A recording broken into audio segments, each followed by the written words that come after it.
evening, the European Championship qualifiers are up and running, and it was a night of mixed emotions at Wembley for England. Come on, England! The start of Euro qualifiers, the start of England's defence of the trophy. Rolfer drives it low. James, lovely kick ball! The first goal on the road to the Euros. Maggi, well, that's a clever ball to the back post, and Rolfer strikes to level things up. Blackstenius, but she can't put the chance away. And hit with another goal, and off the line. And it was Mead striking it. A point apiece at Wembley. A frustrating night then for England saw them share the spoils with Sweden in their first game in the qualifiers. Tonight, they've travelled to Dublin to take on the Republic of Ireland at the Aviva Stadium. Now, the Irish started their campaign last Friday with a loss against France. Ireland have 18 players who play in England, and 8 of those are in the WSL, meaning there are a lot of familiar faces on display tonight. Now, currently as we speak, Sweden are playing France. It's currently goalless at half-time, and that table shows that even after one game, there is plenty of work to do. It already feels like getting a result is hugely important for both teams tonight. Well, I'm delighted to have you with us this evening, and I'm equally as delighted to be joined by Enya Luko and Karen Carney here in the studio. Now, you were both actually at Wembley watching England against Sweden. Disappointing result, Karen, but do we have to remember just how tough that group is? I mean, it's just qualifications for the Euros in 2025, and we're current holders, and you look at that group and we've got Sweden, France and obviously Republic of Ireland tonight. That's ridiculous, but it was a point. We have to kick on from that, but tonight is an absolute must-win for us. Now, I know that Righty, watching it as well, was talking about them being a little bit sloppy at times, especially in the second half. There were lapses in concentration. What was your reading of the game, Annie? It wasn't England's best performance, but I've got a slightly different perspective in terms of I think England have come out of the game lucky to come out with a draw. They could have lost the game. But there was many times where England's mistakes actually led to Sweden's success on the counter-attack. They were sloppy. Sometimes they were forcing the play.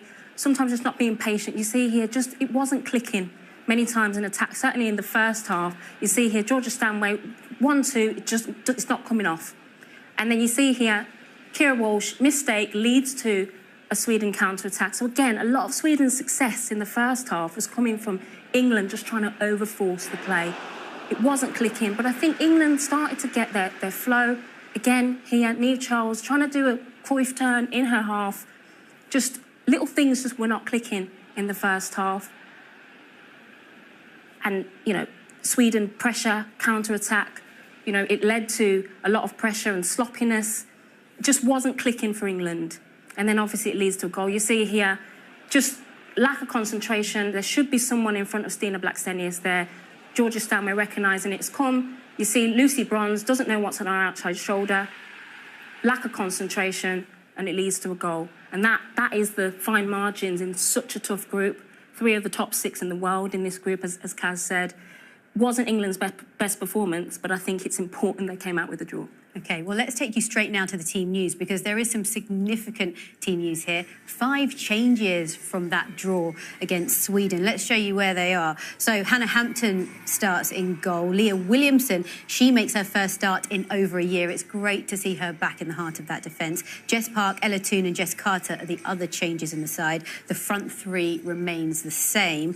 As for the Republic of Ireland, Eileen Gleeson, well, she makes 2 changes from defeat to France.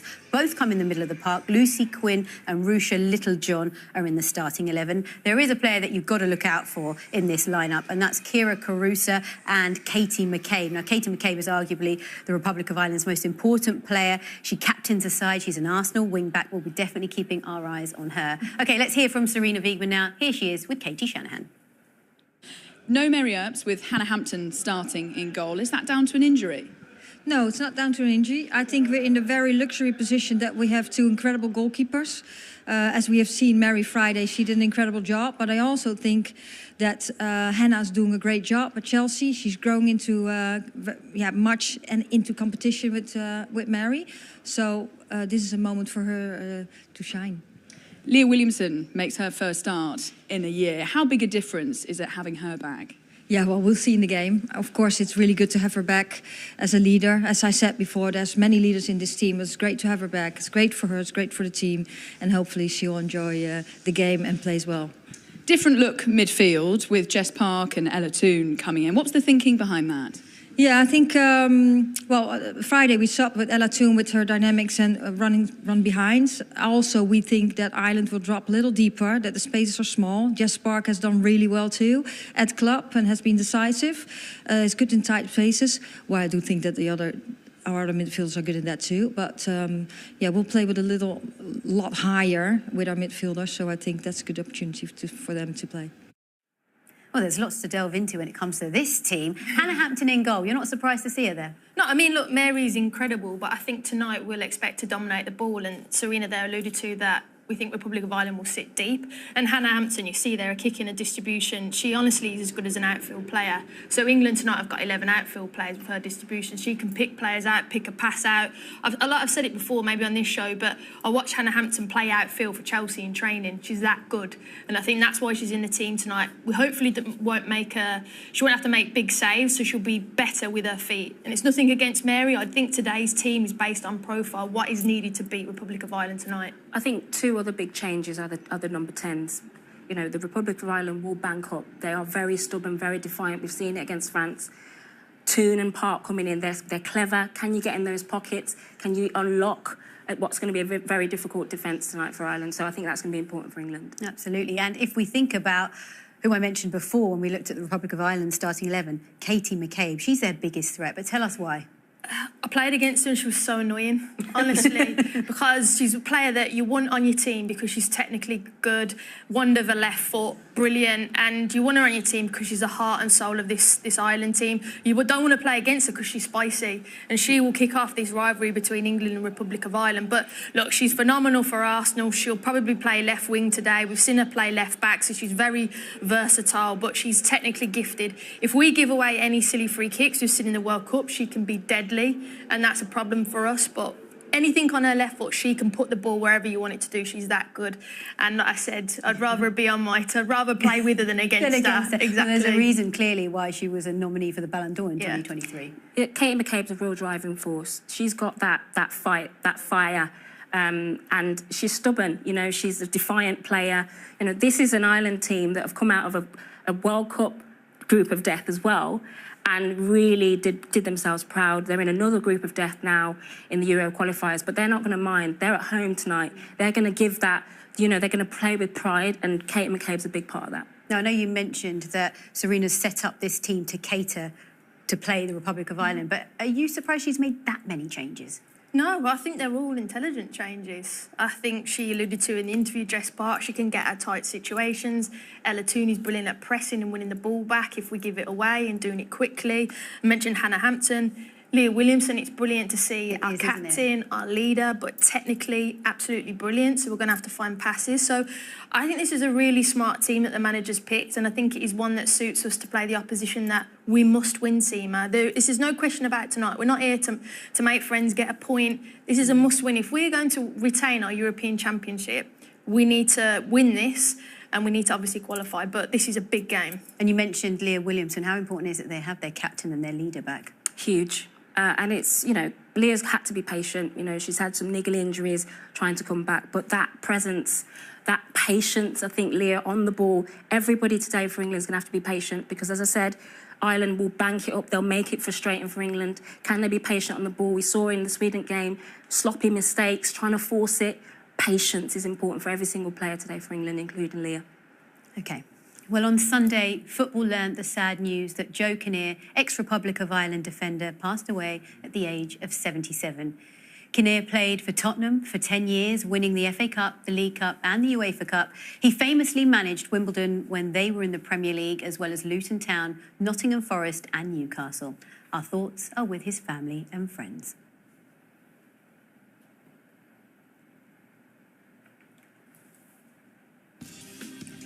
Well, do join us after the break when we're going to hear from England's goalscorer Alessia Russo on how she is growing into the number 9 role and on the legends that she's learnt from. We'll see you in a moment.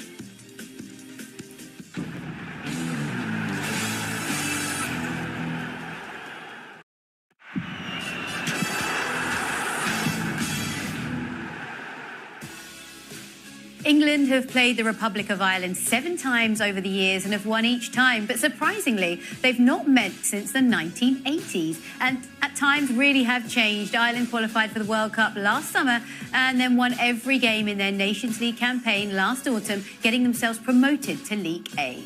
They are not a side to be taken lightly, that's for sure. Now, one player who knows how important this game will be is Friday night's goalscorer Alessia Russo. Katie Shanahan has been speaking to the England striker.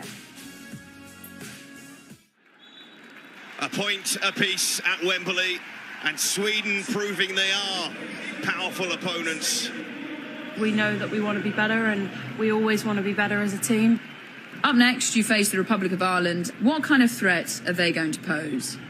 It's going to be tough. We expect a team that are really physical, that really want to come out and get a result. Does the pressure and weight of expectation ever get to this group, especially going into these Euro qualifiers as European champions? No, I don't think so at all. I think we've got a team full of so many, well, special players, special people that have been through so much, experienced the highest of highs and some lows as well. So, no, I think we've got such an incredibly experienced team, and everyone has something to learn off everyone, which when I was first coming through, it was really interesting to hear from a lot of the older players because they've just been there and done it all. What advice did they give to you then? I remember when I first came in, I worked a lot with Ellen when she was here, and she was one of my idols as well when I was a kid.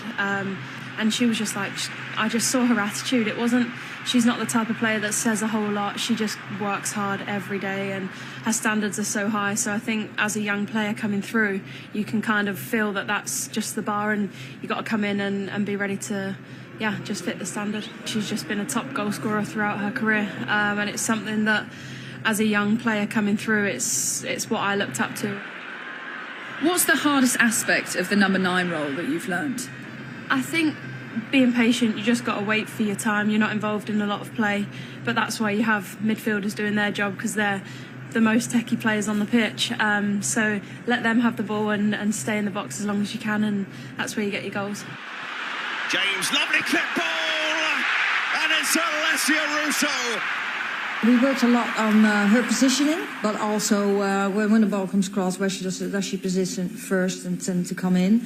That's why I was so happy with this goal for her. The other week, you took a trip down memory lane, returning to your hometown club, Bearsted FC, where your love for football started.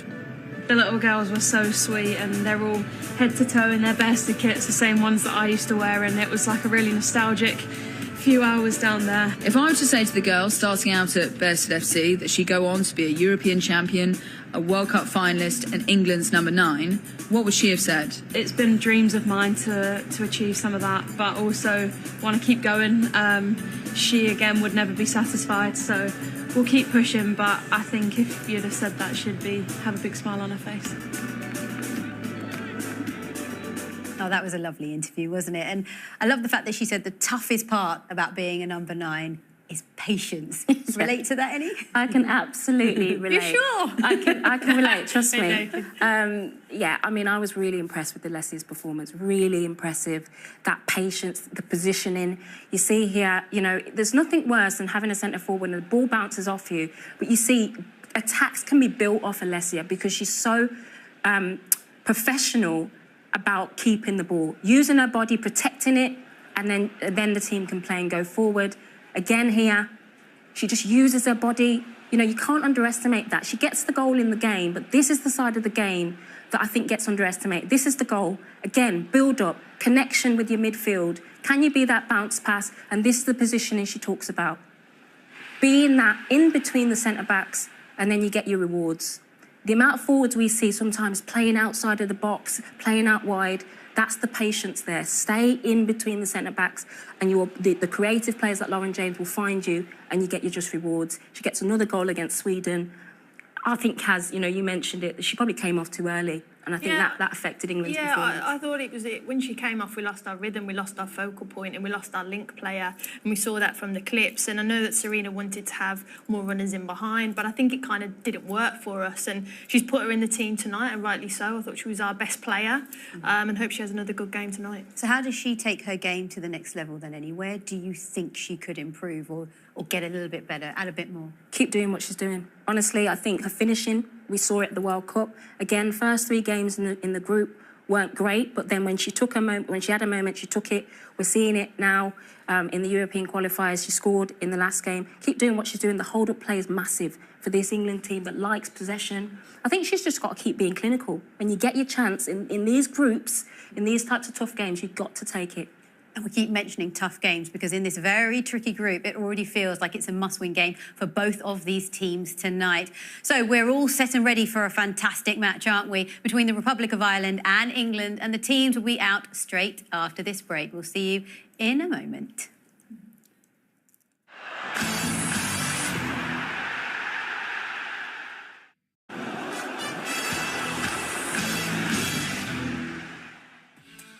Welcome back. We are moments away from kick-off in Dublin as England are set to face the Republic of Ireland. There is the very light show that's been going on, and there are the fans. Now, they're very much up for this. England and the Republic of Ireland have not met each other in 37 years. England, in fact, have never actually played at the Aviva Stadium, and the players are set and ready to walk out.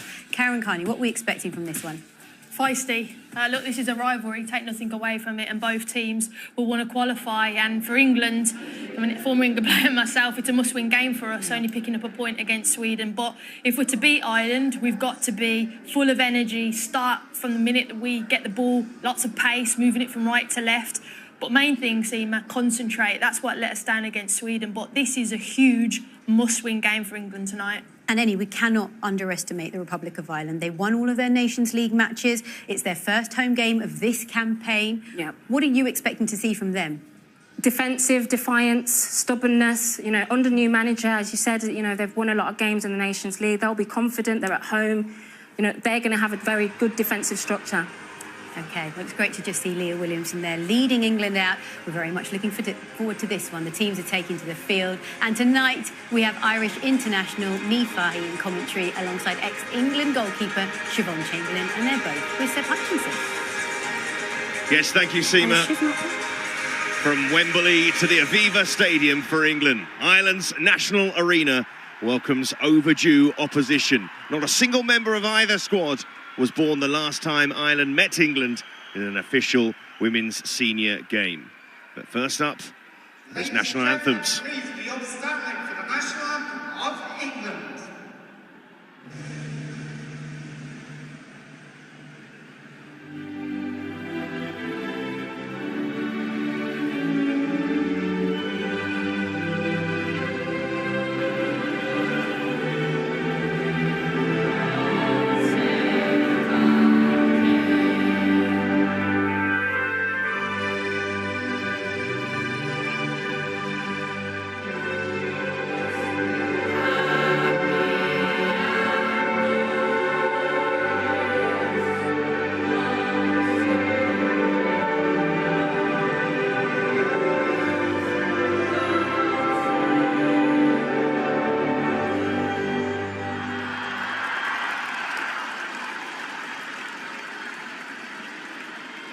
Ladies and gentlemen, please remain upstanding for Elrond of Fame, sung by Lisa Lambs.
Well, we can't wait. Ireland against England, and all the action after this short break.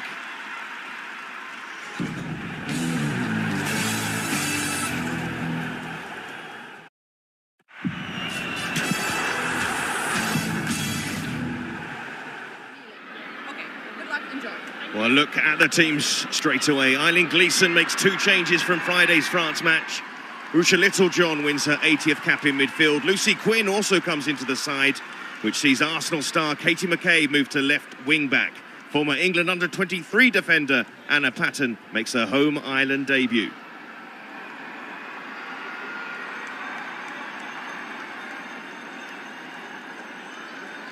The team news for England, and Leah Williamson is back. The captain makes her first appearance for the Lionesses in a year and replaces Lotta Vuvimoy in the back line. And she's one of 5 changes from the Sweden game. Carter and Toon come in, as do goalkeeper Hannah Hampton.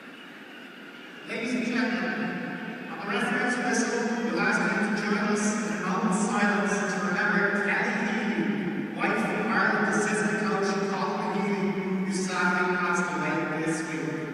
Her yesterday, your elbow, and she rests in peace.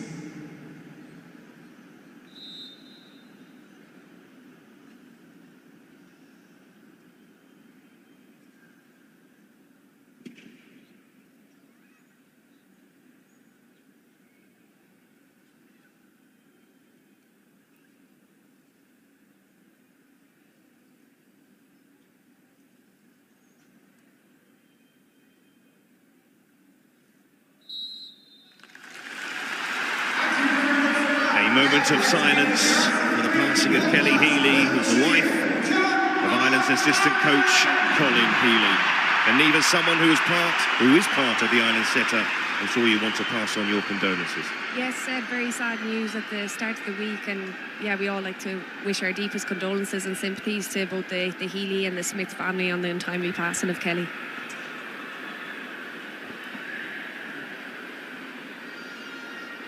Referee for this one from Finland, Lena Letovar. Almost ready to get underway. England held by Sweden at Wembley.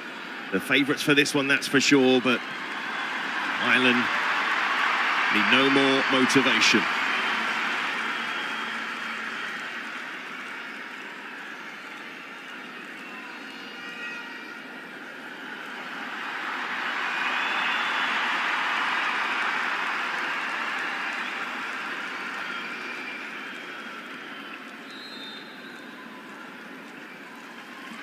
And both sets of players take the knee.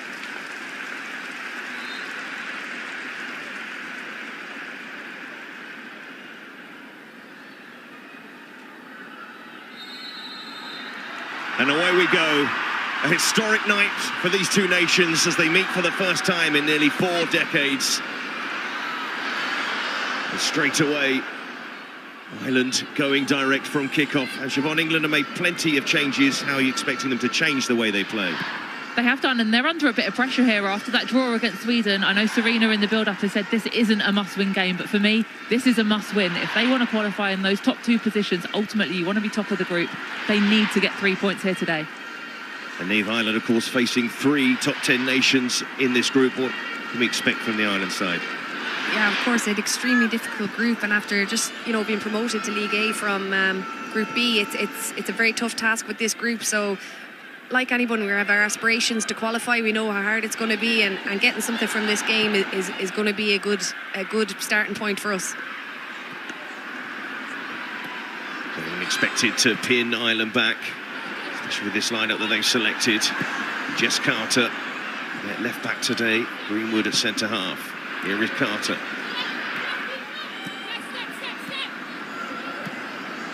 Walsh. And Aoife Mannion clears it downfield.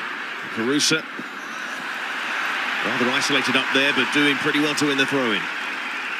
It's going to be a tough afternoon for Carusa. I think she's going to be quite isolated, but that's where she's going to have that responsibility of, if the ball does get cleared to her, can she hold it up? Can she allow the rest of the team to get that opportunity to get higher up the pitch and give her some kind of support up there? Mannion, who played left wing back against France on Friday, switching to the right-hand side. England under pressure here. Ireland with Carusa. Sullivan in the penalty area waiting for the cross. And a corner. And you can hear what the crowd thinks about that. A fantastic start for Ireland. This is exactly what they would have wanted, to put England under pressure early. Eileen Gleeson have a permanent control of the national side in December, following a very successful Nations League campaign. England will be promoted, or have been promoted, to the A-League, hence them being in England's group. Katie McCabe from a corner. She's been pretty successful in these sort of areas in the past. England have brought everybody back to defend it. McCabe, a tester for Hampton, who claims. And the first tester for the England goalkeeper today, Hannah Hampton. 2 years since her last competitive appearance. James. Bronze. Jess Park. And the England supporters excited to see Jess Park in the starting lineup today. There's quite a few players in this starting lineup that I think England fans will be very excited to see. Jess Park definitely one of them. Walsh. And Patton. And that to roll out of play. Well, Anna Patton coming into the Ireland setup. And Neves, a defender yourself, what does she bring to this team? Oh, she adds so much quality. You know, regular player at Aston Villa in the WSL, so that experience and just quality on the ball as well, height and physicality. She's been a massive addition for us and had a very good performance against France on her full debut. Just a second cap tonight. And Carter, over her shoulder, Payne was close by. You can see already the energy from the Ireland side trying to win that ball high up the pitch.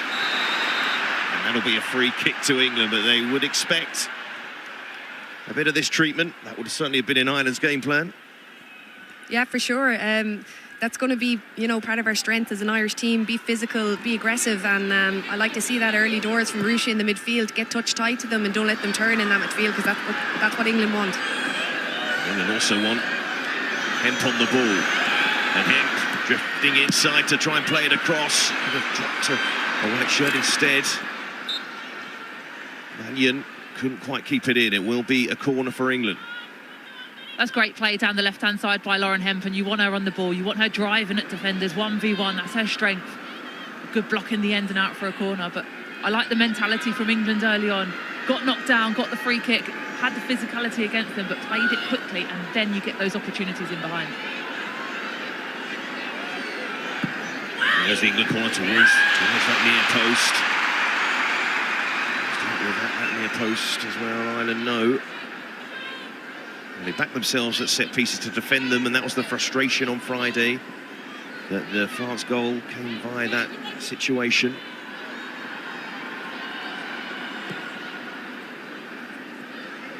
Neil Williamson. And that warranted start for England. Away for so long. Passing from the back is going to be so important, likewise with Greenwood in there. But here's Denise O'Sullivan, a firm fixture in the Ireland midfield. So many years, but she runs into trouble in face of Ciara Walsh.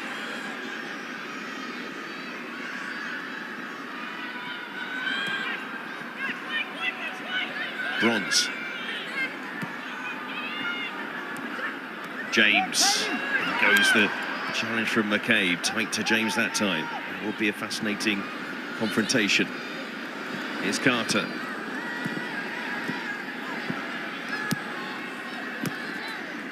Hemp. This is the pattern we're expecting for the match going forward. Ireland I thought they might be happy to sit off, but they have engaged England when the opportunity has arisen. Bronze. Play it forward to Russo. Cabe there to tidy up, Patton away. Downfield. And if we saw Ireland play that effectively a back five against France, is that going to be the case against all the opponents in this group? I think so, Seb.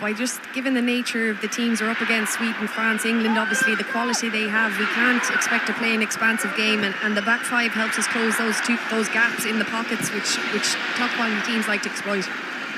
Here's Toon looking to do just that. James, another clip ball. She's so dangerous with those in the first effort on goal for England.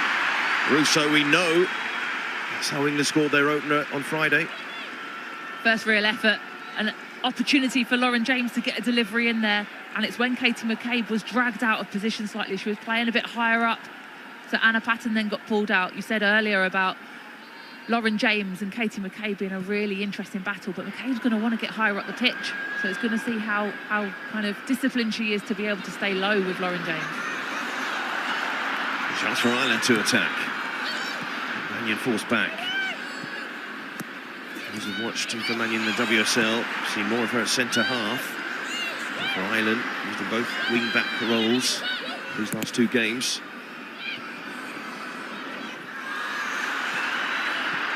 Quinn, Lucy Quinn laying that off to O'Sullivan. So smart on the ball. Payne. Take on Carter perhaps. With the Payne. Ball inside to Little John. Apologises for the pass forward, but England didn't have that sort of time. It was won back well by Payne. Little John to send it into the penalty area, and Bronze should see this one away.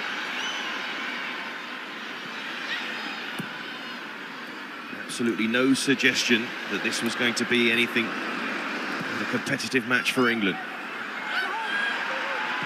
Louise Quinn, a lock at the back. In the absence of Nivae, of course. Thank you. There's plenty of experience in this Ireland side. Lisa couldn't hold on to it. Instead, Greenwood. Sullivan. But losing that ball in these sort of areas, and England can break quickly. Russo, James, in that central area can create things and make something happen. Imp as well. James, that was blocked. He can have another go. Bronze is free at the back post. Walsh. Bronze. Now Punk. Out around that front line. Bronze looks for the 1-2 with Walsh. No foul. Chance for Ireland to break with Payne. Marusa is up with her. Here's Lucy Quinn. Crowd urging Lucy Quinn on.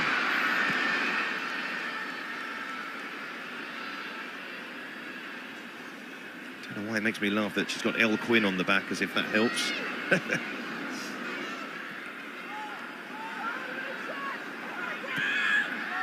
This is better from Ireland. In the France game, we coughed up possession quite easily, so I like to see us here keep possession, stay on the ball, and obviously we don't expend as much energy as you do when you're constantly defending a counter-attack. So I like this from Ireland. It's a lot more composed, and there you go, commentator's curse. Always happens. Here's Patten. As you say, Niamh, they'll be encouraged by their start here, Ireland, because they've got in the faces of England, especially higher up the pitch. It is a great start, and there's lots of gaps here. This final ball again, it's let us down at times, and if we can just get that right, we've been in a promising position with Ruesha Littlejohn through the middle as well. If we can just find that pass, the gaps are there to play against England. Frustration for O'Sullivan there. Williamson, who played on the left-hand side of the centre-back pairing for England during the Euros run to glory. On the right-hand side this time round. Walsh, Carter. Toon made a very good run inside of Carter, instead went to Hemp. Here's Walsh. Spins away from O'Sullivan. Hemp back to Walsh.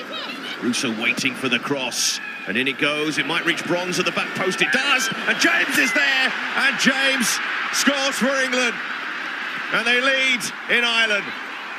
It's taken just over 11 minutes for the Lionesses to find the net. Lauren James in the right place.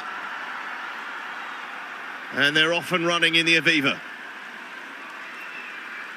Lauren James does not miss from there. It's a brilliant delivery to the back post, evades every Ireland defender, get the lucky bounce off Anna Patten, falls at Lauren James's feet. And as I said, you give her an opportunity from then, 9 times out of 10, 99 times out of 100 even, It is finding the back of the net and that bottom corner. What a finish, and a great start by England. Ireland will be disappointed with the defending there. It is a great strike, but it's 3v3 in the box, and we don't pick up player for player. Katie needs to talk to Anna Patton there. She comes in too narrow, and Lucy Braun wins the header and is able to knock it back. I think it's a poor goal to concede from Ireland. They'll be disappointed for sure with that. Obviously after an encouraging first 10 minutes. But Toon has found space, and England have so much talent in their attack. Here's Hemp. Toon back to Hemp. Almost too quick for Mannion there, but did just well enough in the end to force the corner. It's a great tackle there by Mannion in the end, as you said. We've spoken about the battle down England's right-hand side with Lauren James and Katie McCabe. This battle with Lauren Hemp and Aoife Mannion is going to be really interesting as well. Mannion's been out injured for a considerable amount of time. This is a tough job, having to now mark Lauren Hemp in this game today.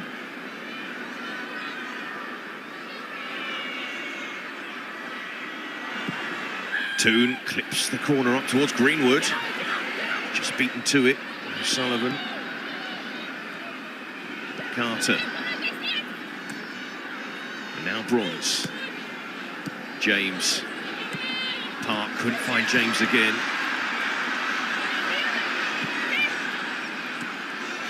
Got some really good technical midfielders in there, England. Park, James, Ella Toon.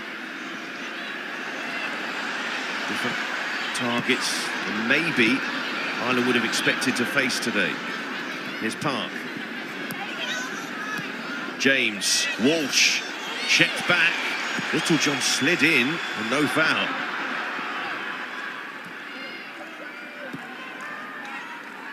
England are getting into a groove.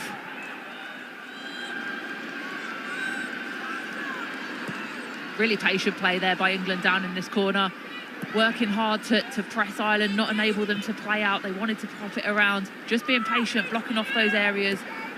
And then when they get the chance, getting forwards and getting attacks. Here's Greenwood. To Park. First competitive start for Jess Park. 8th cap. James. Greenwood.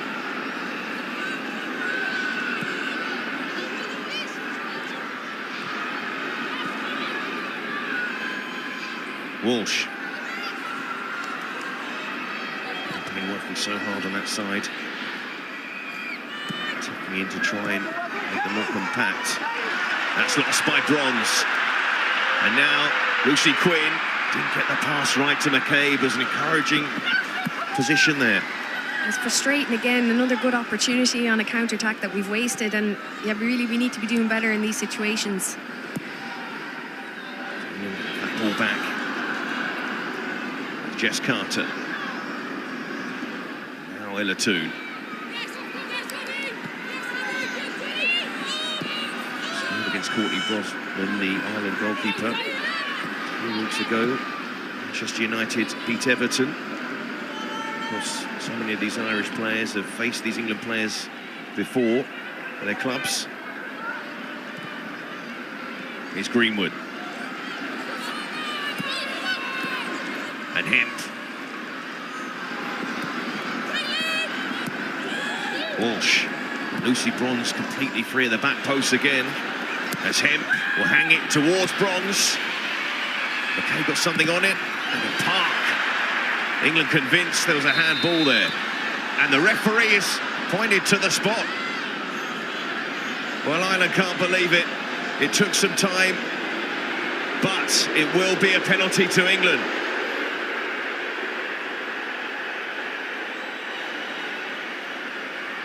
I don't know, it looked like there's a hand. I'll have to see it again. I couldn't see it, or maybe it was a part of her body, but there's no VAR, so there's nothing really to complain about. She took her time over the decision, whether she was waiting for the assistant to give her a call, but you can see here your arms are raised, you're in the box, you're taking the risk, and for me, it's a penalty. She's got her arms up high, they're not in a natural position. And the referee here has made the right call. Marusha Littlejohn charging out. She was screaming actually to try and put Jess Park off. But instead, the ball struck her arm. And England have a penalty. The boos ring round. Will they put off Alex Greenwood? Stanway on the bench. England's usual penalty taker. It will be Greenwood to step up to try and double England's advantage.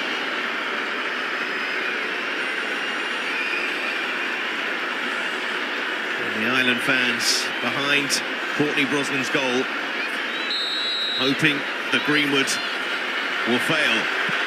Greenwood doesn't fail, and England are 2-0 up.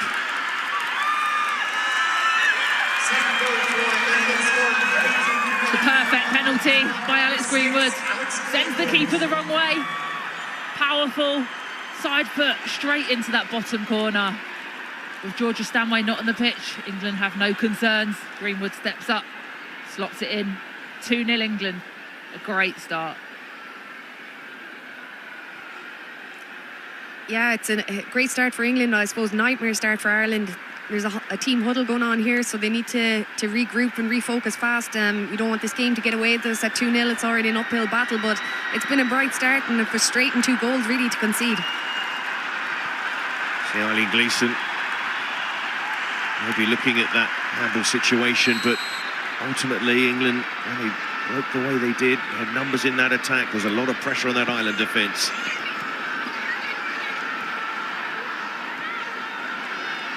Patton would go long. Caruso. They were looking for a free kick. Certainly Kira Caruso not happy one wasn't given.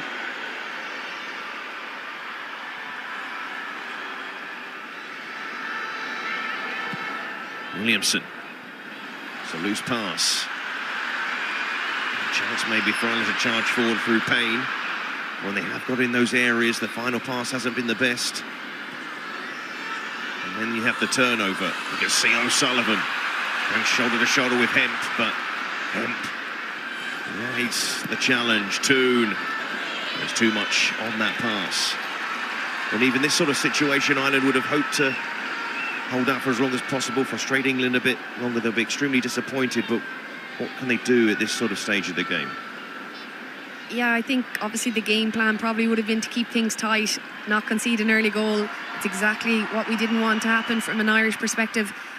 Now it's just keeping things solid. It's 20 minutes, you need to get to half-time and make sure there's definitely not another goal conceded. And hopefully we can build our way back into the game, but an uphill battle for sure now. And here is McCabe. So looking one for Louise Quinn, but she dealt with it well. Mannion to stretch the play to McCabe. Ireland want her in these sort of areas. The touch onto Lucy Quinn, but Hannah Hampton out of her goal. And we heard Karen Carney talking about Hannah Hampton and what she offers to this England side, but as a former England goalkeeper, Sean, what can you add? Yeah, look, Karen Carney was perfect with her explanation. She's a brilliant goalkeeper with her hands, but also with her feet. The distribution that she gives, the different dynamic that it gives the team. She can pick players out in behind with her right foot, with her left foot, both long and short. And that changes the way that the 2 number 10s in the team today can potentially position themselves to receive it. Of course, a run of starting for Chelsea, who are one of those in the running to win the WSL. Manchester City, top at the moment. Chelsea with a game in hand, 3 points behind. Walsh, James. And Hemp and Bronze again charging forward. Their presence in itself is causing Ireland issues. Walsh. Walsh again, tries to slide it back towards Hemp. And England do have options whenever they're on the ball. A chance maybe for Ireland to break. Littlejohn. Did well, but too many white shirts around her and no free kick. The Park runs into trouble as well. Caruso needs help. Stepping forward is Williamson. Certainly been competitive in the challenge between the two sides. McCabe, and she couldn't get that ball under control. I suppose when you're under so much pressure and you do get the ball, Niamh, it's tricky then. It is, and don't underestimate the shift that the Irish team put in against France. We were without the ball for a long time, and that takes its toll on the legs, and I'm sure even now at 2-0 down, those legs are feeling even heavier. Here's Hemp. Getting it back once more. Carter. Williamson. She'll look for James, and the flag goes up in the end. But Niamh, just a moment to talk about Ireland and the strides that Irish footballers made qualifying for the World Cup for the first time. It's been huge. It's been a momentum shift on the break now with Katie. Hopefully something can come. Here is McCabe. A good reason to hold that thought. Mannion. Payne. Back in their shape. Littlejohn tried the first time pass, but it was loose, and England able to get that ball back and under control again through Williamson. Please, Niamh, go on.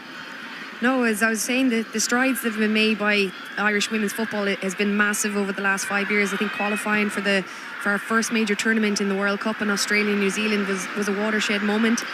The growth of the game has been huge. You see most of the girls are playing professional away from Ireland, abroad, in all the top leagues. So, no, Irish football is in a really good place and continues to grow as well, which is fantastic. The players playing in the States and then WSL. It's Carter gets that pass to Williamson. Just Ireland's luck really to face England, ranked second in the world. Sweden not that far behind, and France as well. Three of the best sides in world football.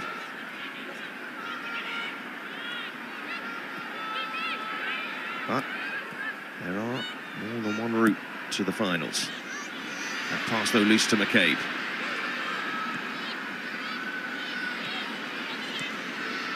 Patton. England holding that high line.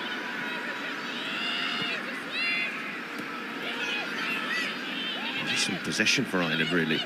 Something considering England's quality on the ball.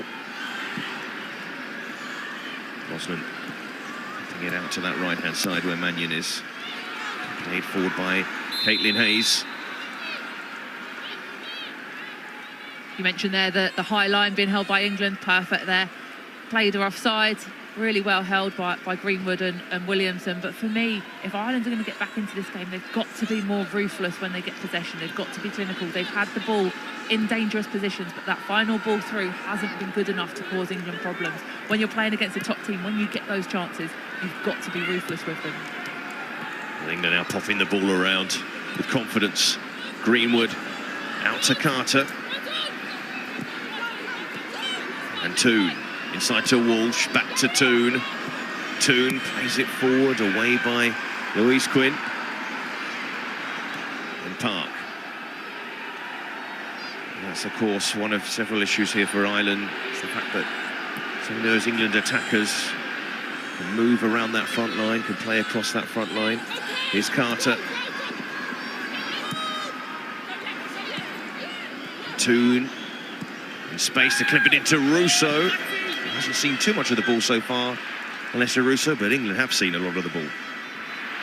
I think, like you said there, Seb, those two 10s in Toon and Park, picking up those pocket spaces. Ireland's back five, those outside centre-backs, they don't know whether they can come out and put pressure or stay in the shape because you have Hemp running off your shoulder, if you have James coming off your shoulder. So tactically, I think that's causing Ireland a lot of problems at the minute. I think Lauren James, for me as well, is one of the biggest problems in there because she's not holding her position out wide right. She's coming in and making herself another number 10. Lucy Bronze is coming out high into that wide right. So then you've got potentially three number 10s you've then got to pick up. Russo on to James, flag's gone up. But Lauren James at the moment, as we've seen so often, just plays her game, and it so often feels a level above. She does. She's brilliant. There, she didn't quite hold her line. That's a couple of times she's been offside. She's got the pace. She's got the physicality to be able to make that run, even when she holds it. So for me, I want to demand more from her. I want to say, you need to pull out. You can hold that line and you can still make that ball through and finish on goal. As we approach the half hour, and undone by a penalty of Alex Greenwood. After the opener from Lauren James. Well, with this full, Williamson, and that's what she really brings to this England side. Didn't rush the clearance, played the pass out, and England on the front foot. Here's Hemp, and Hemp going around Mannion, in towards Russo. And the referee has given another penalty to England. And Ireland aghast. Louise Quinn asking, are you sure, referee? Oh, I don't know about that one. She's trying to play the ball, I think, to make a clearance. Where does she want her arms to be in this situation? I think it's very harsh. I think if the referee took her time over the first one, she didn't take her time over the second. You could say it's harsh. Your hand's in an unnatural position, it's above your head. She has no time to react to it because of how close it is. But if your hand's high... I think it's ridiculous, really. Where is she meant to put her hands in that situation? She's trying to get across the defender, and her hand's in a natural position, but she's not trying to block the ball. I do think it's very harsh on Louise there. Louise Quinn very, very upset. But Alex Greenwood, a chance here to score 2 penalties for England in one game. And 2 handballs from Ireland. She disagrees. It's Greenwood, another penalty. Oh, she can't convert that one. And behind it goes. And I imagine there'll be some in Ireland feeling justice was done. I think so, Seb, but I've got my Irish hat on. I'm glad that's hit the post, so maybe, you know, we needed a break, and that's maybe it in this half. Like, you've got a little bit of extra luck there as well. It could have so easily hit that post, come back off the goalkeeper and in for an own goal. But yeah, it would have been a difficult decision to potentially, well, it wasn't a difficult decision, but would be harsh on Ireland to now be 3-0 down in this game with 2 penalties. But they're not. Alex Greenwood hitting the post. So it's as you were, 2-0.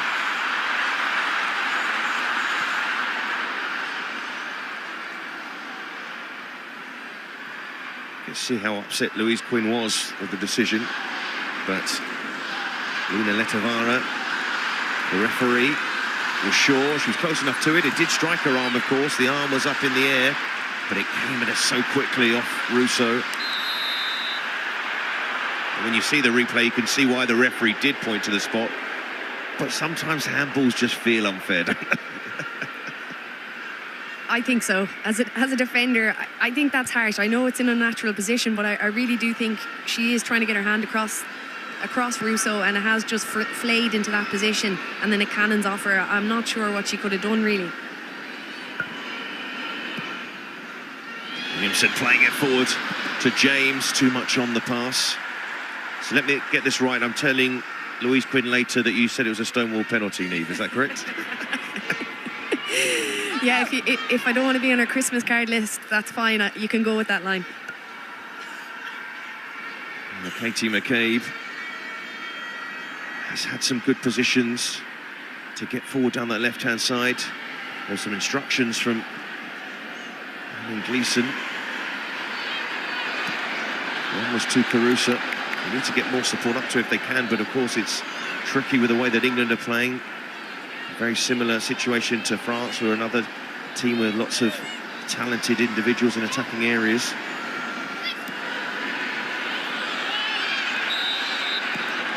The flag goes up again. Just to have a guess, but an educated guess, what Eileen Gleeson would have been saying to the team there. Well, from looking above, I think it would be, you know, keep possession of the ball better in those counter-attack moments. I think she was speaking to Lucy, and Lucy has been guilty of it there at times, just giving the ball needlessly away under pressure, and also get up and support Kira Carusa, who's very much a lone figure there up top. Her and Heather Payne also need to support her better, and I think that's what Eileen might be giving instructions there. Lucy Quinn has gone into the front too, and they're dropping to collect this ball now and help it onto McCabe. He's under a lot of pressure there, McCabe, with that pass. Bronze, James, and just sticks to her feet.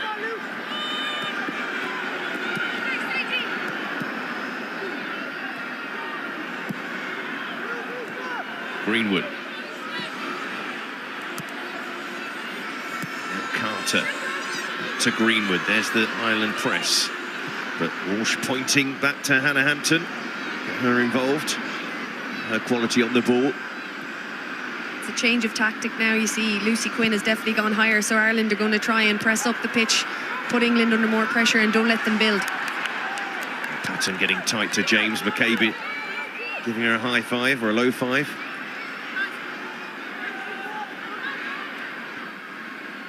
Patton, former Arsenal player. Katie McCabe would have known during his time at the club.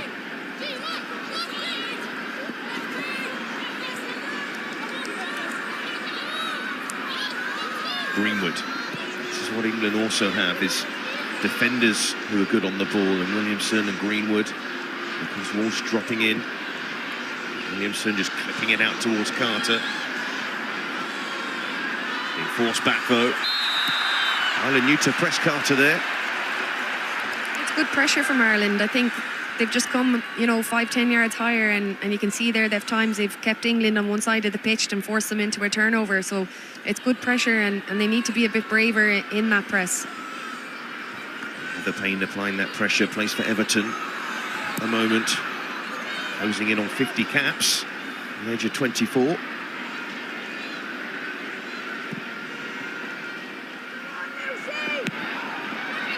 McCabe. Foot in from James. She's limping from that foot in. Able to shake it off. And the ball sent long by Pan, who's frustrated. The runner wasn't there in behind. Kira Carusa is the preferred striker for Ireland at the moment. They do have options in that area on the bench, but Carusa is the figure. Why is she the one that I think Annie Gleeson is selecting at the moment? I think she's gone with Kira, you know, for her hold-up play. She's excellent pinning the defender and bringing players into the game. But I do think in this game we are missing that runner in behind. England are playing a high line, and we are missing that speed, and that's not Carusa's top asset. So yeah, I think we have pace on the bench with Leanne Kiernan that could come in and change the game, so you might see that switch later on. For now, England on the ball with Walsh playing that ball into Toon, but Toon happy to receive it under pressure, and then means things open up for England, although Hemp ran into trouble. Or Mannion, who trapped Hemp across, and urged forward now Patton. To prod it onto Lucy Quinn. Has struggled to get into the game. Toon able to turn. Straight away Hemp was on the move, but then Mannion in the right place. You all know those passes from Ella Toon. Now Greenwood with a good turn of pace there to get there before Payne. And then passes it straight to Mannion. Littlejohn into O'Sullivan. O'Sullivan tried the ball inside. England passing out of trouble. Park to bring it forward. On to James, and Bronze will surge down that right-hand side. Walsh, Williamson. His passing feels a lot better tonight than it did on Friday.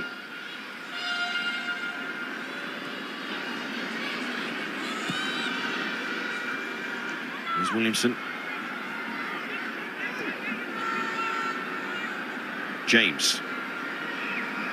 And the referee in the way.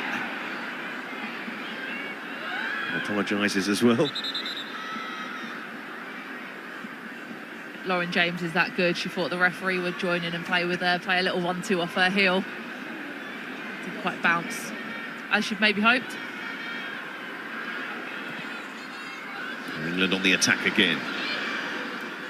At the moment, comfortable with his 2-0 scoreline.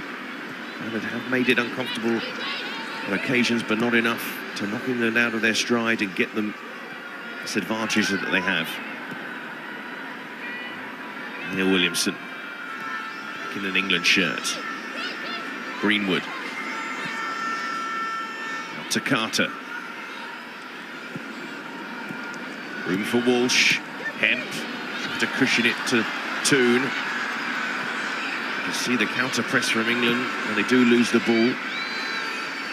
They rush to win it back after losing it. Here's Caruso. Strong challenge going in from Williamson. Thought she might just take it as easy as possible. That's a tackle from Williamson. James looking for the corner. And Brosnan makes the save. She actually hasn't had too many saves to make so far. She hasn't, but that was a comfortable one for her. That tackle from Leah Williamson there, brilliant tackle. Enables this break and counter. And Lauren James just tries to curl it. Just place it into that bottom corner. Doesn't quite get enough power on it. She's got the power with that left foot, but didn't quite connect with it, and comfortable in the end for Brosnan.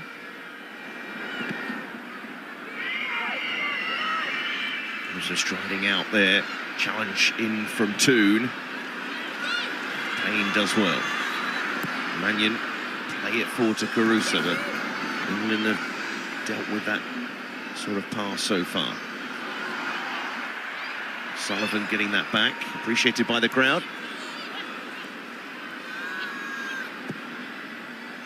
It's a vicious ball played across, and Bronze easily cut it out from Hayes, but then England lose it. And then the pressure from McCabe. When you look at Ireland's problems in the game, has it been that passing in the final third? It has. It's similar to France. It's let us down. Easy passes, not under pressure, and their energy sapping moments. We're defending quite deep, and England have comfortable possession. So when we are in those moments, we can't give it away as cheaply as we have been. Well, Lucy Bronze tonight, winning her 121st cap. Who's a level with Steph Houghton on the all-time list.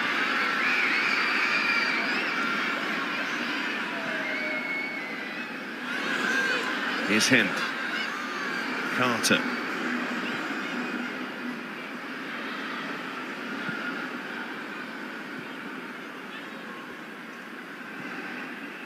Here's Williamson again. James. It's a clever clip ball into Russo. And Bronze went for an ambitious attempt, but it was good football from England in the build-up. Incredibly ambitious from Lucy Bronze, but it shows you the type of player she is. Gets forward at every single opportunity, always on that front foot. And there, as the ball touches that first touch, just comes away from her a little bit and, yeah, goes quite away over that crossbar. Well, for Ryan Gleeson at the moment, will be disappointed with, well, both penalties really being conceded, although only one was punished in the end. Element of misfortune with the way the ball fell to Lauren James in that penalty area from an Ireland point of view, but even so, here's McCabe. Dispossessed by Park, and there's Lauren James. And Toon to look for Russo, too much on the pass. Well, everything for England's going through Lauren James as well. He's having a very prominent first half, but what a chance here for the Toon to play in her best friend in football. It's a great through ball from her, just a little bit too much power on it. I'd like to see there her just drive. The back line were dropping off there. Keep going, get higher and higher. It's a loose kick from Brosnan. Ireland on the ball, Littlejohn.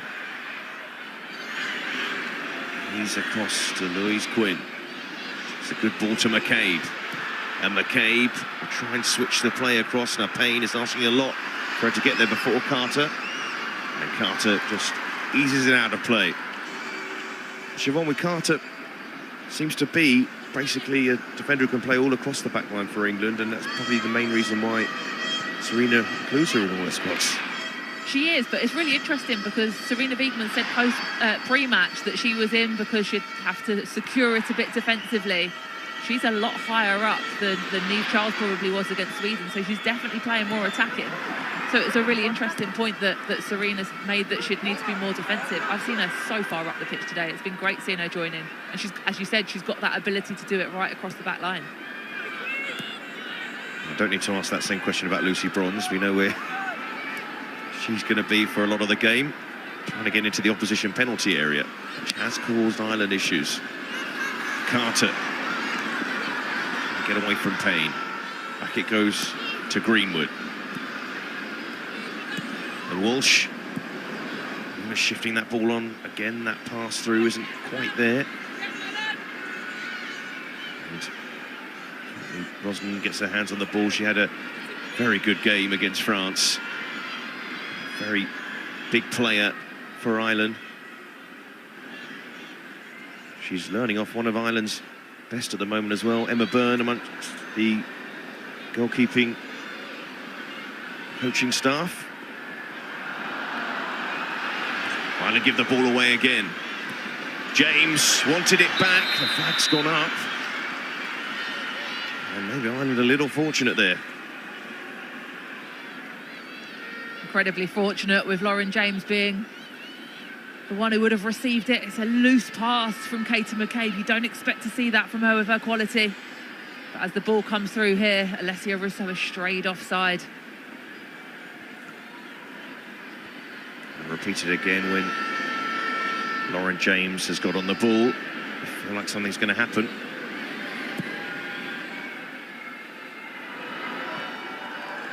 Williamson. This is to John. Patton. And Patton gets it out to McCabe. Now Ireland getting bodies forward here. Lucy Quinn is full of running.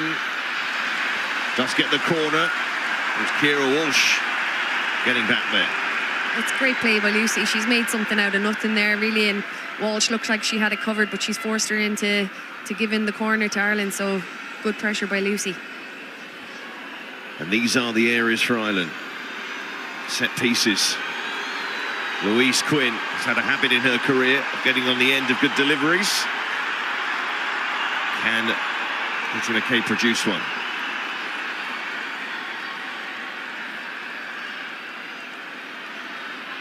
As we go into added time in the first half, something to lift the crowd in the Aviva Stadium.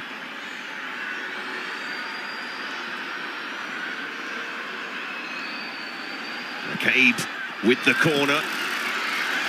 And England struggling to clear it, really. Ireland are claiming a handball. They're looking towards the referee, who instead blows for half-time. Well, Ireland gave everything, really, to try and stop England, but they couldn't stop Lauren James scoring early on. Alex Greenwood with 2 penalties. One she scored, one she missed. But either way, England with the advantage at half-time. In the Aviva Stadium, the scoreline reads Ireland 0, England 2.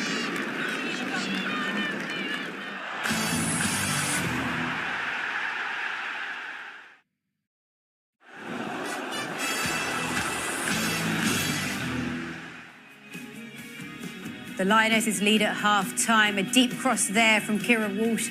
Lauren James got on the end of it to score her 7th goal in an England shirt. And it wasn't long before this penalty incident happened. It was a handball on Rusha Littlejohn, and Alex Greenwood there slots it home. Cool, calm and collected. That was a good penalty, wasn't it? I'm sure Eni has something to say about that in a moment. But Karen, how impressed were you with England's start? I was really impressed. I'm actually delighted with how we performed off the back of Friday's 1-1 draw with Sweden. So this was me. I asked for a quick start. I asked for higher pace, more intensity, and we got that. And I thought the first goal was amazing. So we're at our best, I think, when Kira Walsh gets involved. And what Republic of Ireland do is they give one of the best players in the world, Kira Walsh, time. And she gets involved and she starts to play. And what she does really well is she's composed, but she starts to draw Republic of Ireland onto that on that left-hand side that we're attacking. And then she gets it and goes, boom, big switch. So they can't really adjust and adapt. And Lucy Bron's in her favoured position where she's higher up, gets ahead onto it, and then it falls kindly in a great finish from Lauren James. Great finish, and look at the art here of standing still. Lauren James anticipates the ball's going to drop to her. The best midfielders in the world know how to do this. They know how to just pull off, stand still. The ball will come to you, and then Lauren James, you know, she's got that clinical finish. 1-0 for England, as you said. Brilliant start, really important start for England. She scored in her last 11 games in all competitions, 6 goals and 8 assists as well. So she's done very well. So talk to me about the second goal then. Yeah, I mean, penalty. I think this one was the right call. It was a penalty. We worked it well down the left-hand side. I think as it comes in now, it goes in and Little John there runs out. She's running out aggressively, but her arm is up. I think Siobhan Chamberlain put it really nicely in co-coms. As she runs out, and it clearly hits her arm's out of position, and Alex Greenwood comfortably steps up and finishes it.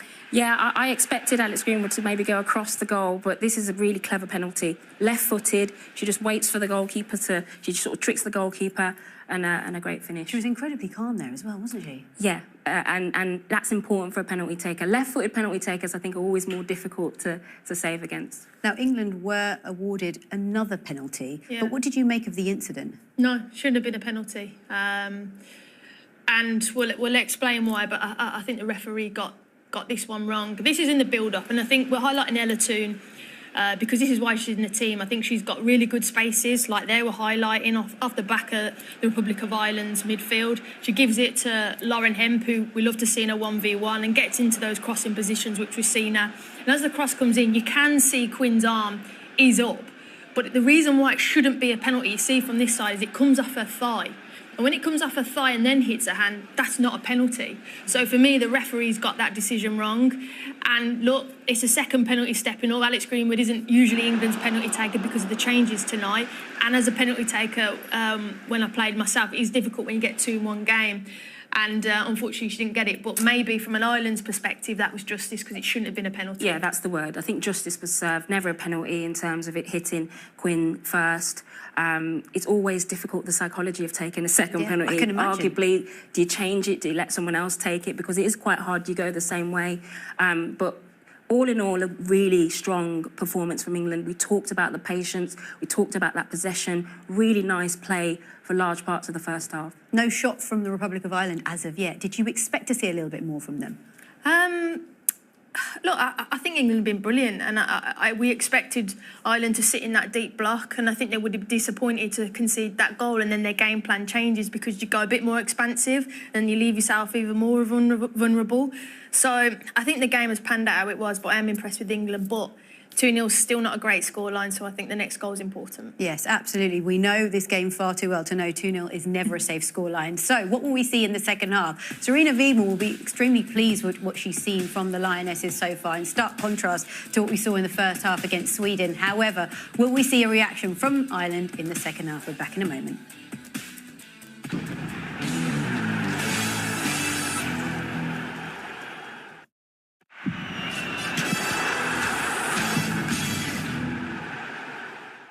There really is nowhere like Aintree. Listen to this roar. Redmond wins the national. The world's greatest jump race. One for Arthur won it. All the media is going to win it. Well, this is the most incredible national. A race where dreams are made. Rachel Bedmore raises the bar. Tiger Roll, back-to-back nationals. Lucinda Russell, Derek Fox with Cora Gambler. The world's biggest horse race takes place next weekend, and that's the Grand National Festival, which starts on Thursday at 2 o'clock, leading up to the big race on Saturday, where coverage begins at 12:55. And the horses will be under starters' orders at 4 o'clock on ITV1.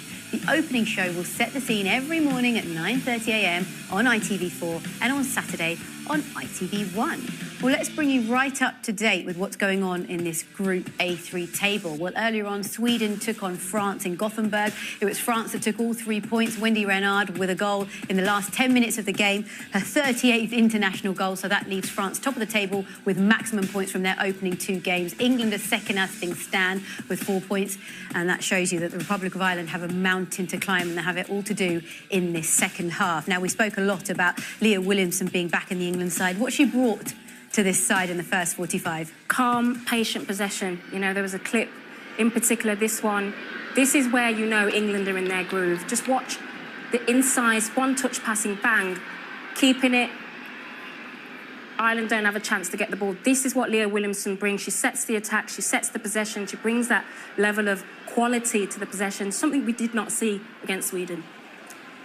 OK, well, the Lionesses fans will be delighted, so let's see, can they continue to build on that impressive first-half performance? It's back to our commentary team of Niamh Fahy, Siobhan Chamberlain with Seb Hutchinson. Well, England unchanged ahead of this second half. Ireland have made a change in midfield. Megan Connolly, who did start the game on Friday, has come into the centre of the park. Marusha Littlejohn makes way. And Niamh, looking at that first half performance from Ireland, is that one of the subs you thought might happen?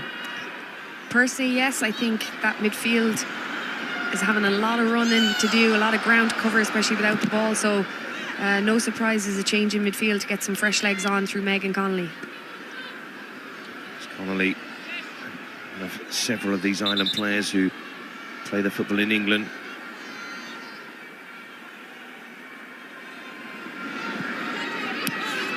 And pinning Ireland in from their own throw-in. Russo, Walsh, left by Toon, onto Hemp. Tell England have enjoyed themselves out there in many respects in trying their link-up play. Serena Wigman selecting so many attacking players, ball players.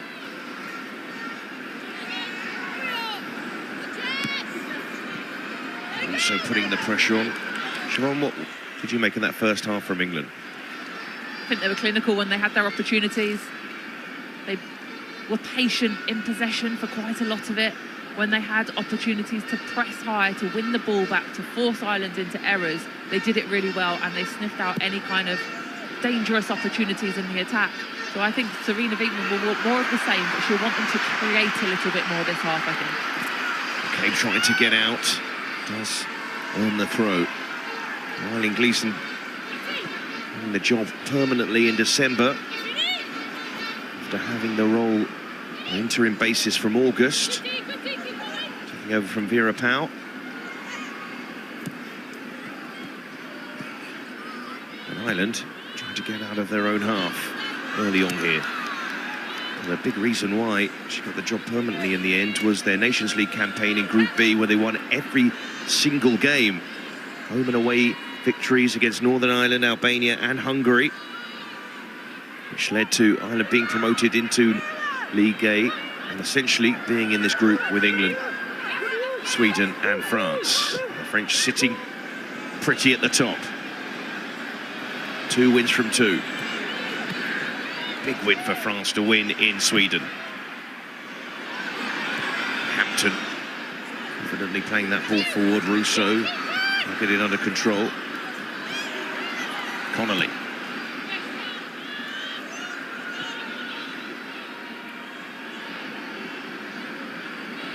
There's Courtney Brosnan. Clipping out to Mannion. Under pressure by Carter. Throw in.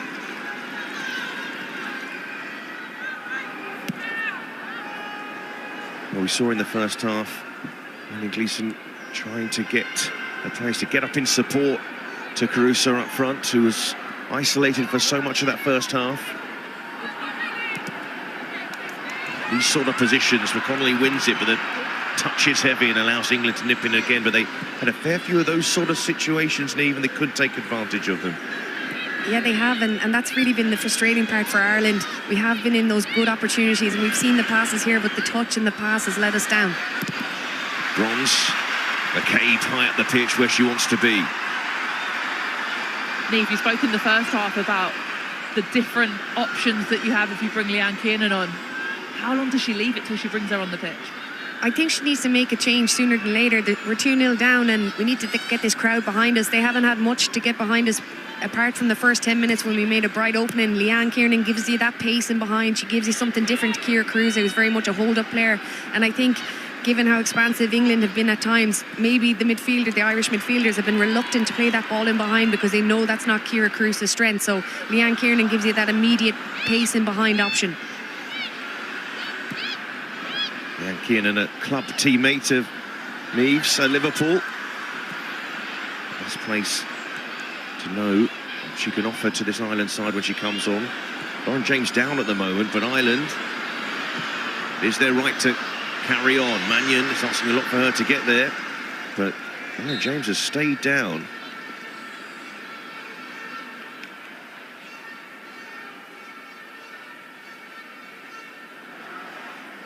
She doesn't look too happy there, whether she's going to need the physio to come on. You can see as the challenge comes across from Katie McCabe. Sure, there was too much in it. She's up and ready to continue.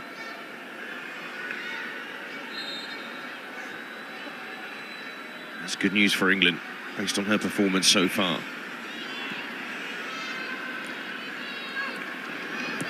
Williamson to Walsh. Now Jess Carter inside to Toon. Walsh again. Lauren James constantly calling for the ball. Need the pass in behind. England front line really moving Ireland around.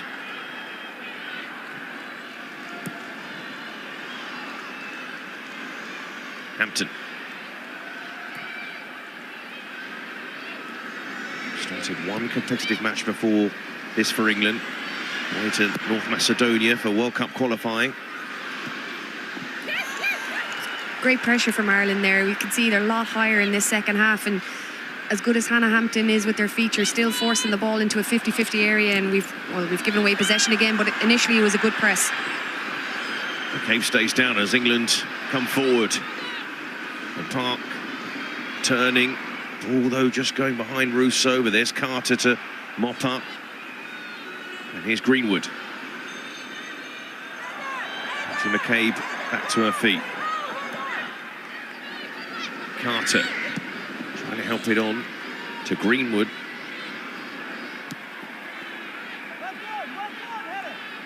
And amazingly, at one point there was England's furthest player forward. They can take that gamble if Ireland do drop off them.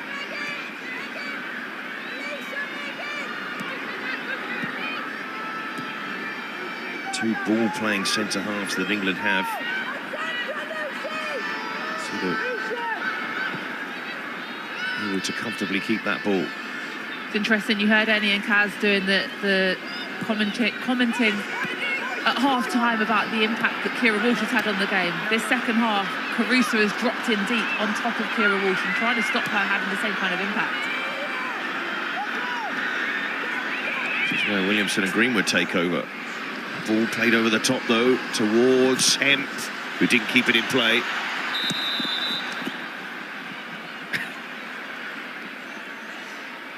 I think Lauren James still fancied having a swipe at that one. Ball goes across. Caitlin Hayes in that back line for Ireland. May have had more caps if it wasn't for Niamh Fahey over the years. She's just 100 behind you, I think. Oh, she's been a great addition, Caitlin. She's come in and she seems like she's been part of the squad a long, long time. And unfortunately, we haven't seen one of her biggest qualities in set pieces. She's amazing at headers, and we haven't had too many of them tonight. And the one we didn't clear the first player. So yeah, hopefully we'll get to see her in the opposition box at some point. They earn some set pieces, Ireland, to get England thinking here. At the moment, the Lioness is comfortable. Hampton to Greenwood. Carter. There's the pressure from Ireland. England working their way out of it, but when Ireland have done this, it has worked out pretty well. It's what they've done once they've won it that's been the problem, perhaps. O'Sullivan putting a foot in. That all started there from Katie McCabe, pressing high, energy, chasing down a ball that she was never going to catch. But it's what happens afterwards that's important. The number of bodies that Ireland could then get up the pitch to join her, to help force England into making those errors and to win the ball back. Here's Park, onto James. Patton, reluctant to push up on James. James rolling into Toon, onto Hemp. Pulls it back. Connolly away. Here's Bronze. Walsh.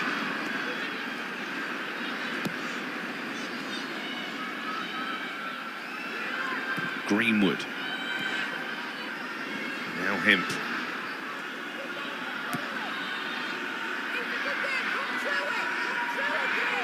No surprises to Ireland in anything that England do, I would imagine. But I'm selecting this side. I don't think they would have expected Jess Park to start in this fixture. Patton made the challenge. It's going to be a double change for England, and it doesn't get any easier for Ireland.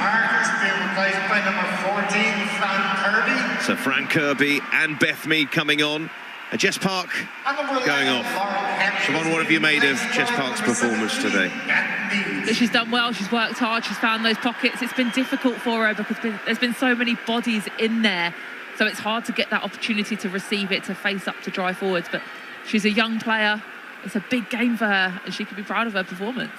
And Lee, from your point of view, you know, they've worked so hard, Ireland, and then England bring on Mead and Kirby. Oh, I mean, the strength and depth of England is frightening. And just when you think, you know, you might be weakening a team by bringing on 2 new players, you're strengthening it, and fresh legs again, and an already tired Irish team. It's a defender's nightmare looking at the 2 that are after coming on. So Fran Kirby, who didn't play a part in the Sweden match, was into that midfield area. Williamson playing that ball over the top and slipped as she played it. It almost worked out. It's a good starting position there by Courtney Brosnan, though. She's done that time after time today. Every time it's come through to her, she's been on that front foot, ready to come and make that claim and take off the pressure from her defence. Good pass from James to keep England going forward. Kirby, Mead. And Mead rolls O'Sullivan, in goes Caruso. It's quite a clear foul. For the forward, who is essentially the first line of defence really for Ireland in this game. And England taking the free kick quickly. Mead, Kirby, in space, Toon. And the block had to come in, it was Louise Quinn. And then that's loose from Williamson.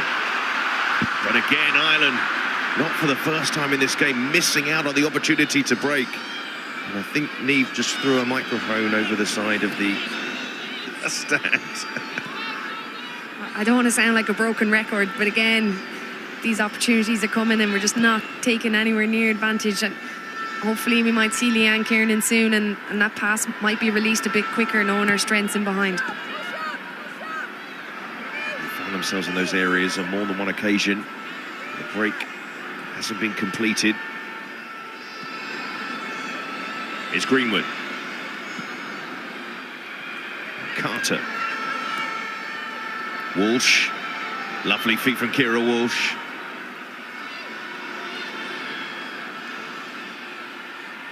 Williamson again.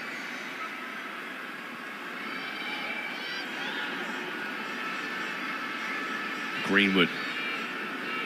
There's 2 handballs in the first half, which in the laws of the game were both handball.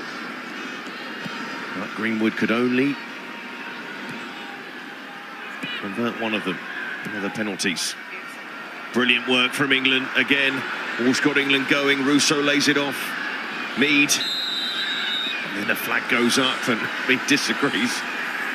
But some of the combination play today has been pretty good. It's a very, very tight call. We don't have VAR, so we can't track it back. We've got to give credit to the assistant there. But for me, that all started with Fran Kirby, picking the ball up in those pockets. For me, she's the best player England have to link up that defensive midfield with that front line. The way she finds the pockets, turns faces up, plays with quality when she sets back to release. She's the best that England have at it by far. We saw a brief shot there of Leanne Kiernan about to come on for Ireland. Let's bring forward. O'Sullivan helping it on. Caruso, will she be one of those to make way? Is she going to be a double change for Ireland? And another player that you know very well, Neve, is about to come on as Hampton plays that ball long. Megan Campbell, the other change for Ireland very shortly. Yeah, double Liverpool change. Well, ex-Liverpool and current Liverpool coming on. So Megan probably slot in left wing back. She's got a weapon of a long throw in, so anything that goes out for a throw on that side is as good as a set piece for us, really. So a chance to get into England's box and put some pressure on. Secondly going off is number 50, Lucy Quinn. So Kiernan on, current Liverpool player, former Liverpool player Megan Campbell comes on, and Lucy Quinn. And here we go, straight into the box, and this is what we need now, some pressure. Keep your eyes on this. It's quite the weapon and quite the timing for Ireland now. And even England know about the throw of Megan Campbell, even from this far out. And Campbell launches us into that penalty area. And England scramble it away. I told you we were not joking about that throw. Fantastic. It's such a weapon to have, and it's better than a corner, really, because obviously you can't be offside, and the trajectory she gets on it, those shoulders hyperextend, and the distance, and it causes havoc against any team, any international team we've ever played against. I played against her in the FAWSL, and the trajectory is the issue for it. It's so direct, it's so flat, and so hard to defend against. If Ireland start getting a few more throw-ins, a little bit higher up the pitch, so she's a bit closer in, it is a real risk. Stephen Carter there making sure it didn't go out for a throw-in. Well, that's a decision you have to make. You know, who knows? Sometimes it might be even better to hit it out for a corner, because here we go again. Well, you can hear the crowd who've seen that first throw for Campbell, and Hampton put under pressure, had to put it out of play. This one, this time round for Campbell, is a bit closer.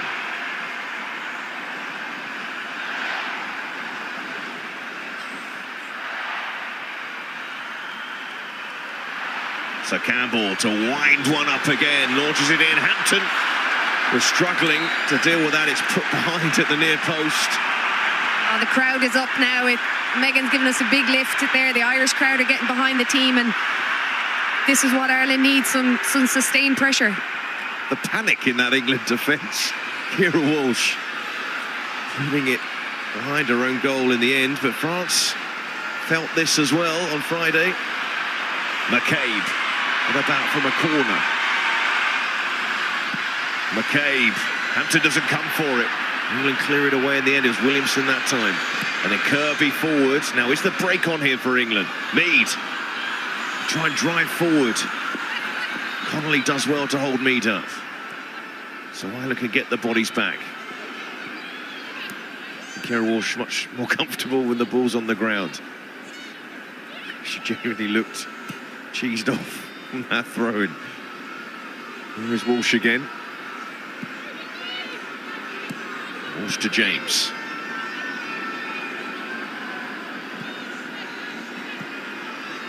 Greenwood. And Carter. And that's a loose pass back. But Greenwood making sure that doesn't go out of play. Walsh. Bronze. Thought about the ball over the top to Mead. James.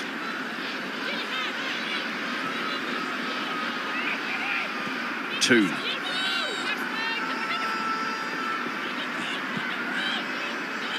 Williamson. Walsh. Kirby unmarked at the moment. So is James. Kirby helps it on nicely. Toon is very tight for England in the end. And Quinn is it forward. Trying to find a way through. Bronze as well, forcing the issue. That will be a goal kick in the end. And Bronze can't believe it. Oh, she looked frustrated there with that not being given for a corner. But I like the way England took that really quick throw in. We saw at Wembley on Friday, they were undone by Sweden from pretty much the same position there, not switching on when they took the quick throw and it ended up in a goal. There, Lucy Bronze did the exact same, thought we need to use this as a positive for us. James winning it for England, hanging it to the back post. Mead is there, and across it goes, and Brosnan makes a point-blank range save to keep Ireland just about in the game. It was Kirby attacking it. Oh, brilliant, Courtney Brosnan. She's done this so many times for Ireland, come up in massive moments, and here she is again to deny a certain goal. Fantastic, Courtney. Well, here come England again. Russo, quick feet, will be a free kick. And Ireland penalised that time as Russo. There's a challenge from Connolly. Yeah, Lauren James does really well here to pick it up. And it's her delivery, the quality she has in that delivery, the knockdown from Beth Mead. And as you said, point-blank range the save. England going so close to getting a third. Williamson whipping it forward, won't reach Russo. Walsh. Toon. She felt she should win a free kick. Referee just wants play to carry on. England still have it. And that will be a free kick. I think you're starting to see Ciara Walsh, you know, like a metronome there in the midfield, just dictating the play, 1 and 2 touch, and Sweden did a good job against her, not letting her dictate the play, but she's definitely doing that tonight. Well, one of Ireland's talented young players coming on here, Emily Murphy, who did start the game on Friday. Ex-Chelsea youth team player, but burgeoning talent in Irish football, and she's coming to that front line. But for now, right now, Ireland have a set piece to defend, and Greenwood over it. Greenwood to swing one in, and who's Quinn away. And Toon, tidy, and fancies a goal, and over it goes. That would have been an absolutely brilliant goal by Ella Toon. The footwork, the touch, taking it out away from 2 players. Just couldn't keep it down underneath that crossbar. Ended up hitting the stanchion behind. Towards Kiernan. Can Ireland lead that front line, their new front line that they have? So Kiernan is on, Murphy is on. How are expecting the dynamic of that front line to change for Ireland? Very similar, Emily Murphy, to Ciara Carusa, very good hold-up player, good laying off, and expecting to Leanne do the running in behind, so like for like up top.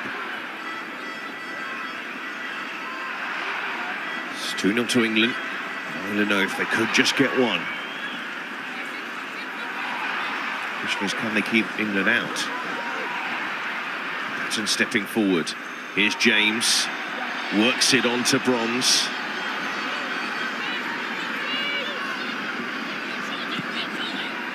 And James again.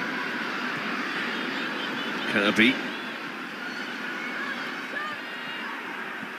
Walsh works so hard to try and put England under pressure on the ball. So many good ball players to keep an eye on. Mead, Walsh. Just moving Ireland around here, England. In it goes to Mead, but in the end, Hayes just to step out. Quality that England have got on the pitch, no matter how many changes they make, the strength and depth that they've got within this squad is fantastic. And it just means that they can move the ball around so well. Keep working it, keep being patient and create those opportunities. Here's McCabe towards Murphy. Mannion. She doesn't execute the pass. In the end to Kiernan. Tired bodies, tired minds coming into play there. I think we didn't have numbers in the box, and Aoife Mannion was in two minds there. She was looking for the option in the box. We didn't have it, but I think there's a lot of tired bodies out there. But they're in a good position here, Sullivan. Sullivan couldn't take it in her stride. Cleanly, Toon to bring it away. James. And now Bronze. Pressure from Patton, but Bronze to take it on. Try and drive away from Patton. That's can't be reached by Russo. And the referee's going to bring play back for a free kick in the end, which gives me a chance to mention the fact that Serie A football will be every weekend on ITVX, and our next offering this Saturday evening, Bologna against Monza. 7:30 kick-off on Saturday night.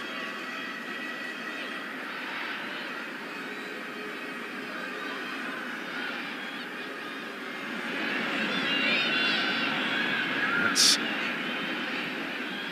what Gleeson wants Kiernan to do.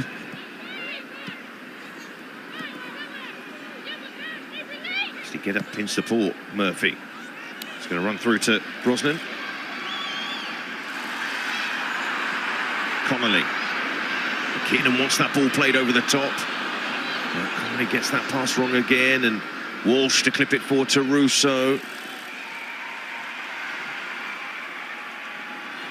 United have shown tonight that they're a good defensive side, committed into the challenge, but their quality in the final third has been the big issue.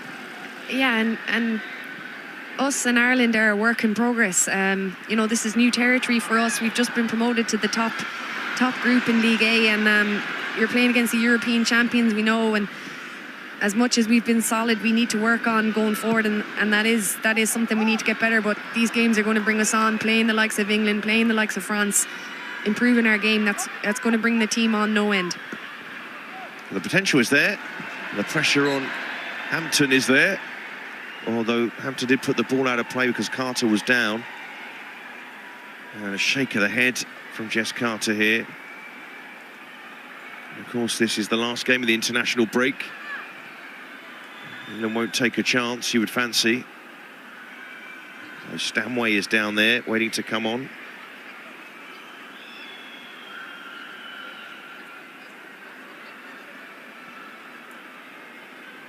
Carter seems to be okay. With the games that Chelsea have got coming up and the injuries that they've got at the back, I'm sure Emma Hayes will be pleased to see Jess Carter back up on her feet. Absolutely. A tight title race in the WSL, and Chelsea have the small matter of Barcelona in the Champions League.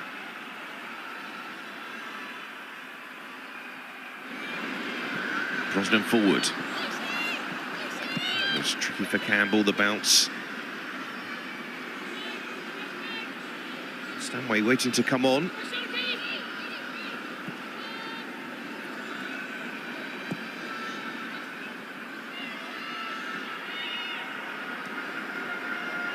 Carter. Williamson.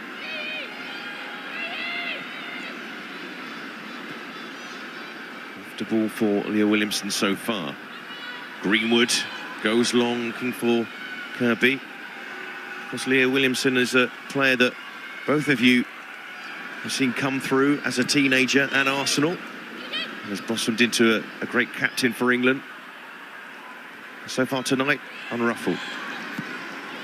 yeah, she's had a very comfortable night, and the moment she has been involved in, she's done really well. Obviously coming back from a long-term injury, but as Eni said in the studio, she's been so impressive on the ball, and she makes this England team tick from the back as well, and she's been a big plus for them passing the ball around tonight, and it's great to see her back to full fitness. She's a fantastic player in person, so yeah, the road to full recovery continues for her, but she's a fantastic addition to this England team.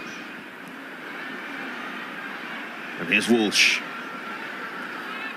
who seems happy, you'd feel, with Williamson in the team. Another player who can help her in the build-up. And Walsh is put under pressure. Although that's loose from Hampton. Now Kiernan, this is promising for Ireland. Getting back there was Carter. That's the recovery defending she's picked for. It was just maybe on to take a first-time shot. If she looked up, she didn't. You're hoping maybe she took a first-time shot. Hannah Hampton was slightly off her line. Yeah, Hannah Hampton there just switched off slightly, didn't play with the quality that we know that she's got. Gave the opportunity to Kiernan. And Georgia Stanway coming on. Not often we see her wearing the number 20, usually England's number 8. She starts most games, but coming off the bench this time to replace Ella Toone. And straight into the thick of a Megan Campbell throw.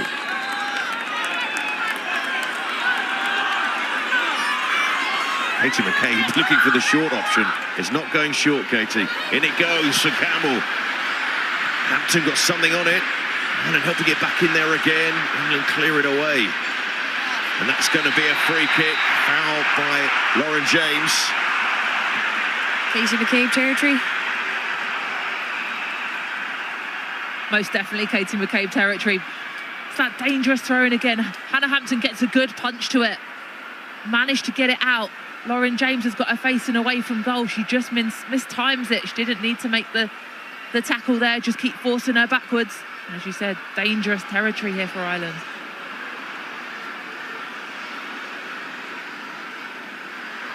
It's the England wall being constructed.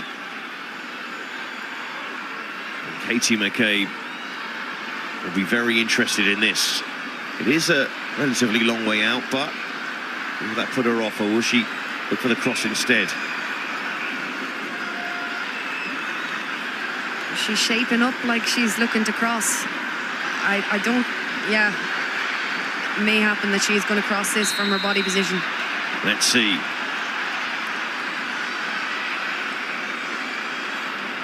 Chance here for Ireland. Katie McCabe over the ball. McCabe clips it in. Quinn's arriving, across it goes.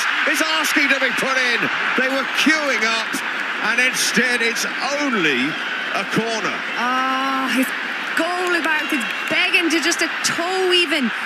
Louise Quinn does fantastic. It's just behind Caitlin Hayes, but oh, what an opportunity. Fantastic from Fran Kirby there. Last-ditch defending, gets her toe on it. In goes the Ireland corner. Kiernan couldn't get that ball under control to keep Ireland going forward. But then Lauren James gives it away. Sullivan in with a challenge. Better moments here for Ireland. Oh, such a shame that didn't go in. 2-1, it would have made things very interesting. Obviously complete domination by England, but all it takes is one chance and Ireland could be back in this game.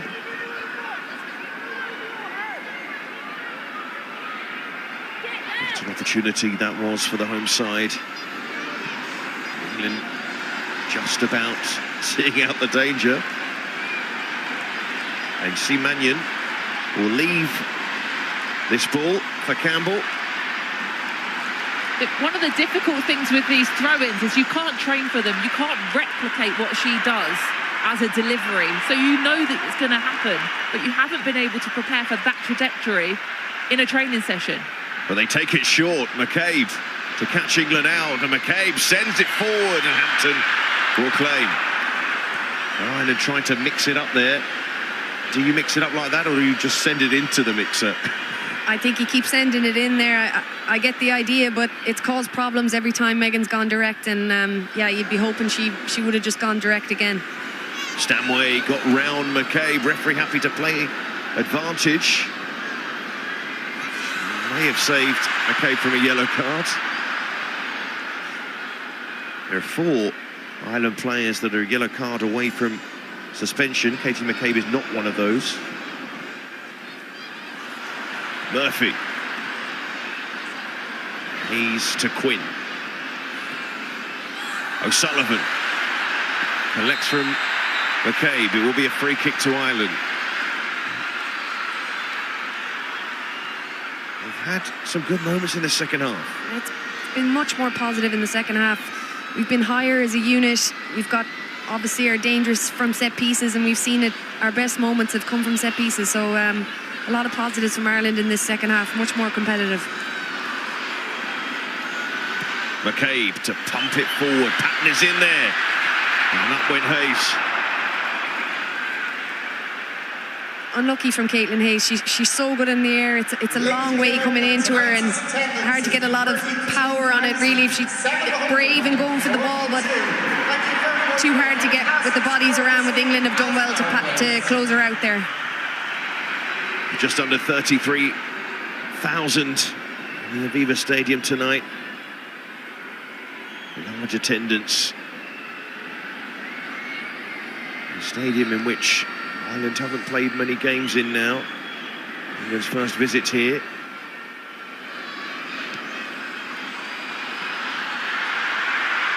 Kiernan. Connolly. He's forward. O'Sullivan.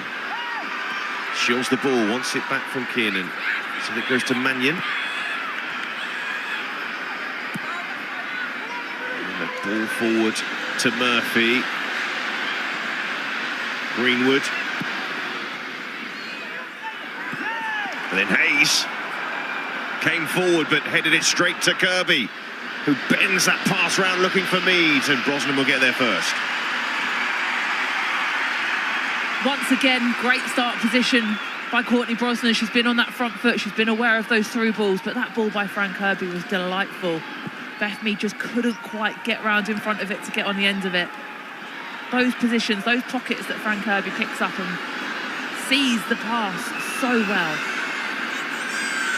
Feels like the last 10 minutes or so, Ireland have had a lot more of the ball. Yeah, we've just seen Louise Quinn go up top here as well. Formation change. More direct now and working off Louise for flick-ons. Quinn calling for that ball forward. Murphy, Quinn, helped it on nicely. Here's Katie McCabe. Held up enough by Bronze. Campbell sends it in. There's plenty forward here as well. Good pressure this from Ireland. Kiernan.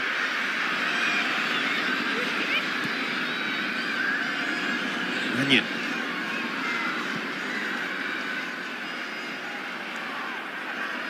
Straight away with Quinn going up top. Helped Ireland. Giving them a platform. Here's Campbell to take on Mead. Try and go round to the England forwards. And Mead has conceded a corner. Great work, Megan Campbell, to win a corner in that position. And initially good defending by Mead, but forced the corner. The crowd here today haven't had too much to get behind. They've been brilliant. But this last 10 minutes or so, they're going to be so important for this Irish side. Oh, if we could sneak one here, the roof will come off, Siobhan, so... Well, let's see. Katie McCabe to take this corner. Plenty of targets in green. Into the back post it goes. And Hayes was free, but it was straight at Hampton. Ireland have had their chances. Here's Mannion. And England at the moment feeling some pressure. Kiernan to pump it long towards Quinn. Quinn helping it on to Patton, who's also still up. Pressure on Greenwood and Williamson back there. O'Sullivan. O'Sullivan, terrific ball in, and it was Quinn attacking it. And it's a goal kick. Oh, it's so unlucky. First by Caitlin Hayes. Here it's Louise Quinn. I think it's is that a corner? No, it's come off Louise Quinn. She's just not able to direct it on goal, but in fairness, Hayes has attacked it well, and she couldn't do much more there. I think Hannah Hampton is in a good position. I'm going to stick up for the goalkeepers here. I think Seb said, came straight at her. Brilliant footwork to get herself across goal, get herself in line and make that save. It's not always easy being a goalkeeper. The ball played forward. Russo on the shoulder of Patton. And Brosnan, who made that big save earlier in this half. Hayes has actually had 2 chances for Ireland in this second half. Mannion. Serena Wiegman not happy at the moment as the ball's played forward to Quinn. And it bounces nicely for Hampton. The direct play from Ireland is causing a lot of problems. And the crowd is not liking Hannah Hampton laying down on that ball and taking her time. But as a former goalkeeper, I would have done exactly the same.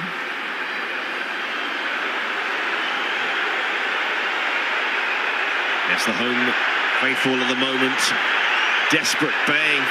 Brings to get on with it, and Hampton needs to wake up because she felt that should have been stopped. Instead, Ireland taking advantage. No, McCabe straight at her. Hannah Hampton relying there on the referee to blow. She didn't. You've got to blow there. She's standing right in front of her. She's jumping to make an attempt to win the ball. It's a free kick. There's no question about it. That would have been very interesting if Ireland had put that in the back of the net. Well, what's happened to England at the moment? They're going to make a double change. Substitution for England. Number 7, Lauren James, has been replaced by number 16, Chloe Kelly. Well, Lauren James is going to make way. She'll be the first one. The second will be Alessia Russo. And Eva said this the last time England brought some subs on. They're now bringing on Chloe Kelly and Rachel Daly. It's not fair sometimes. No, it's not fair. I mean, an abundance of riches. Sometimes you wonder if you might have a few Irish passports. Rachel Daly, that's questionable. But no, they're a fantastic team, and yeah, it just does not get any easier, Seb. And that ship has sailed, Niamh. We can always try. To say, England have certainly been trying in this second half. And in many ways, again, they can take a lot from this second half performance, if not any points from this game. For sure, so many positives in this second half. We've had our opportunities.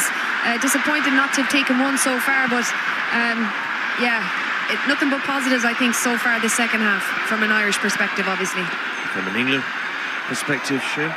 Well, I think you can see the substitutions that Serena's potentially making now are to disturb the momentum of this match.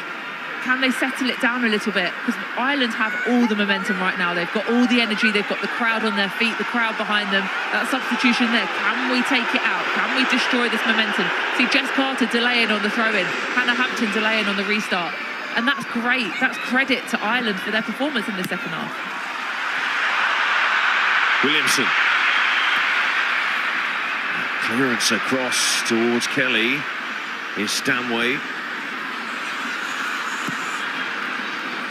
And the ball played down the line towards Daly. And strangely in this match, England probably wouldn't mind the final whistle. The way Ireland played in the last 10 to 15 minutes.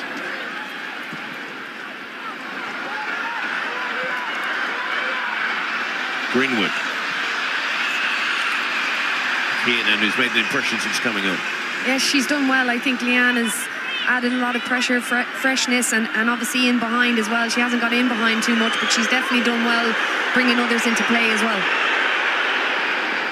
Carter into Stanway. Trying to just carry that ball upfield. Leanne Kiernan gives you that energy as well, doesn't she? She gets the crowd going, she gets that buzz in the stadium, which we probably missed a little bit in the first half. And that gives an added dynamic to the rest of the team. Yeah, Megan Campbell as well. Like, you just see the throw-ins and the havoc and chaos it causes, and obviously the crowd gets behind us as well when we have her on the pitch. So Leanne and Megan in particular have made big impressions on this game. Here's Stanway. Bronze. With France beating Sweden, they have 2 wins from 2.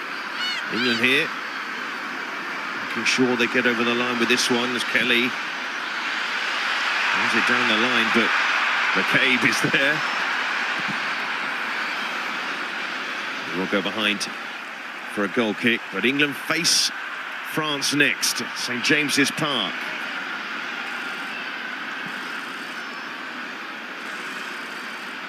What a matchup that will be. Well, of course, live on ITV.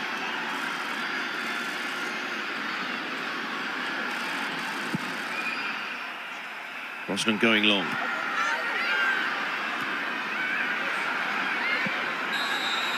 That'll be a free kick to England. Quite a naive challenge there from Quinn. Ireland have got all the pressure, they've got all the momentum in their favour. This just gives England the opportunity to ruin that, to kill it, to slow it down, to get things back on their tempo. And this next match will be hosting Sweden. Campbell's header. Into the 90th minute, and there will be positives for Ireland from this second half, but ultimately 4 more minutes to play.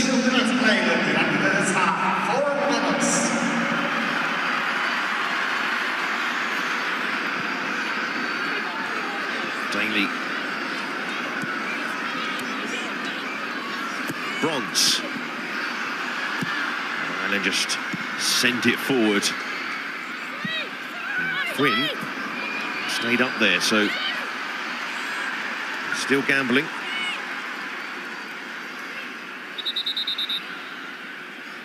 Yeah, it's pretty much job done for England. They've managed the expectation well. It was a must-win game, with France obviously winning tonight. So England keeping pace with France, and it's not the easiest place to come to the Aviva, but they've definitely done an excellent job here today.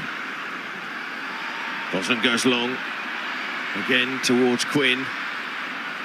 Here's Carter.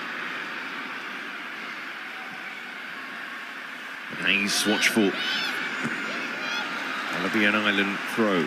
Well, when England went 2-0 up in that first half, only 20 minutes have been played. Maybe were you worried then that England might score a few more? I was a little, but you know what? Given the way Ireland responded against the early goal, conceding to France within the first 5 minutes, here we go. Well, a yellow card for Katie McCabe. And it's taken into the 92nd minute for it to happen. But she wasn't booked on Friday against France, so there's no suspension for that Sweden game. Well, that is good news, because Katie McCabe is an important player, and we don't want to see her picking up yellows and missing games through suspension, that's for sure.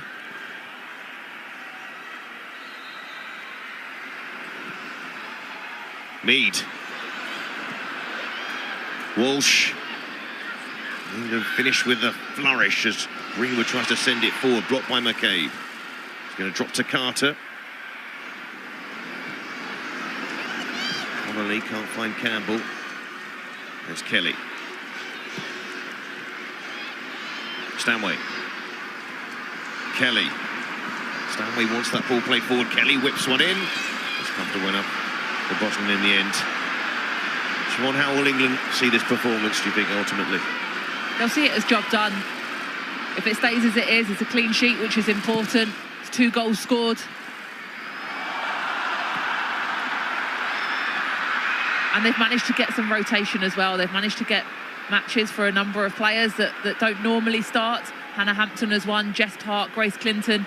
It's an opportunity to see a few players over these last 2 games. So it will be a successful result for Serena Wiegmann, I'm sure.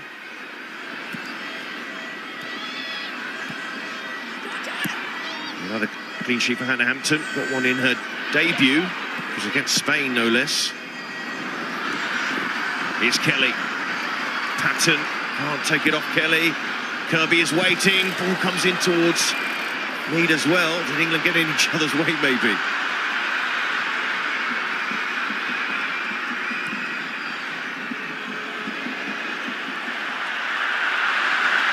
Ireland come forward.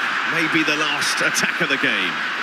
Campbell down the line. McCabe sends the cross in. Also away from O'Sullivan. Very promising position. Here's Hayes. Patton.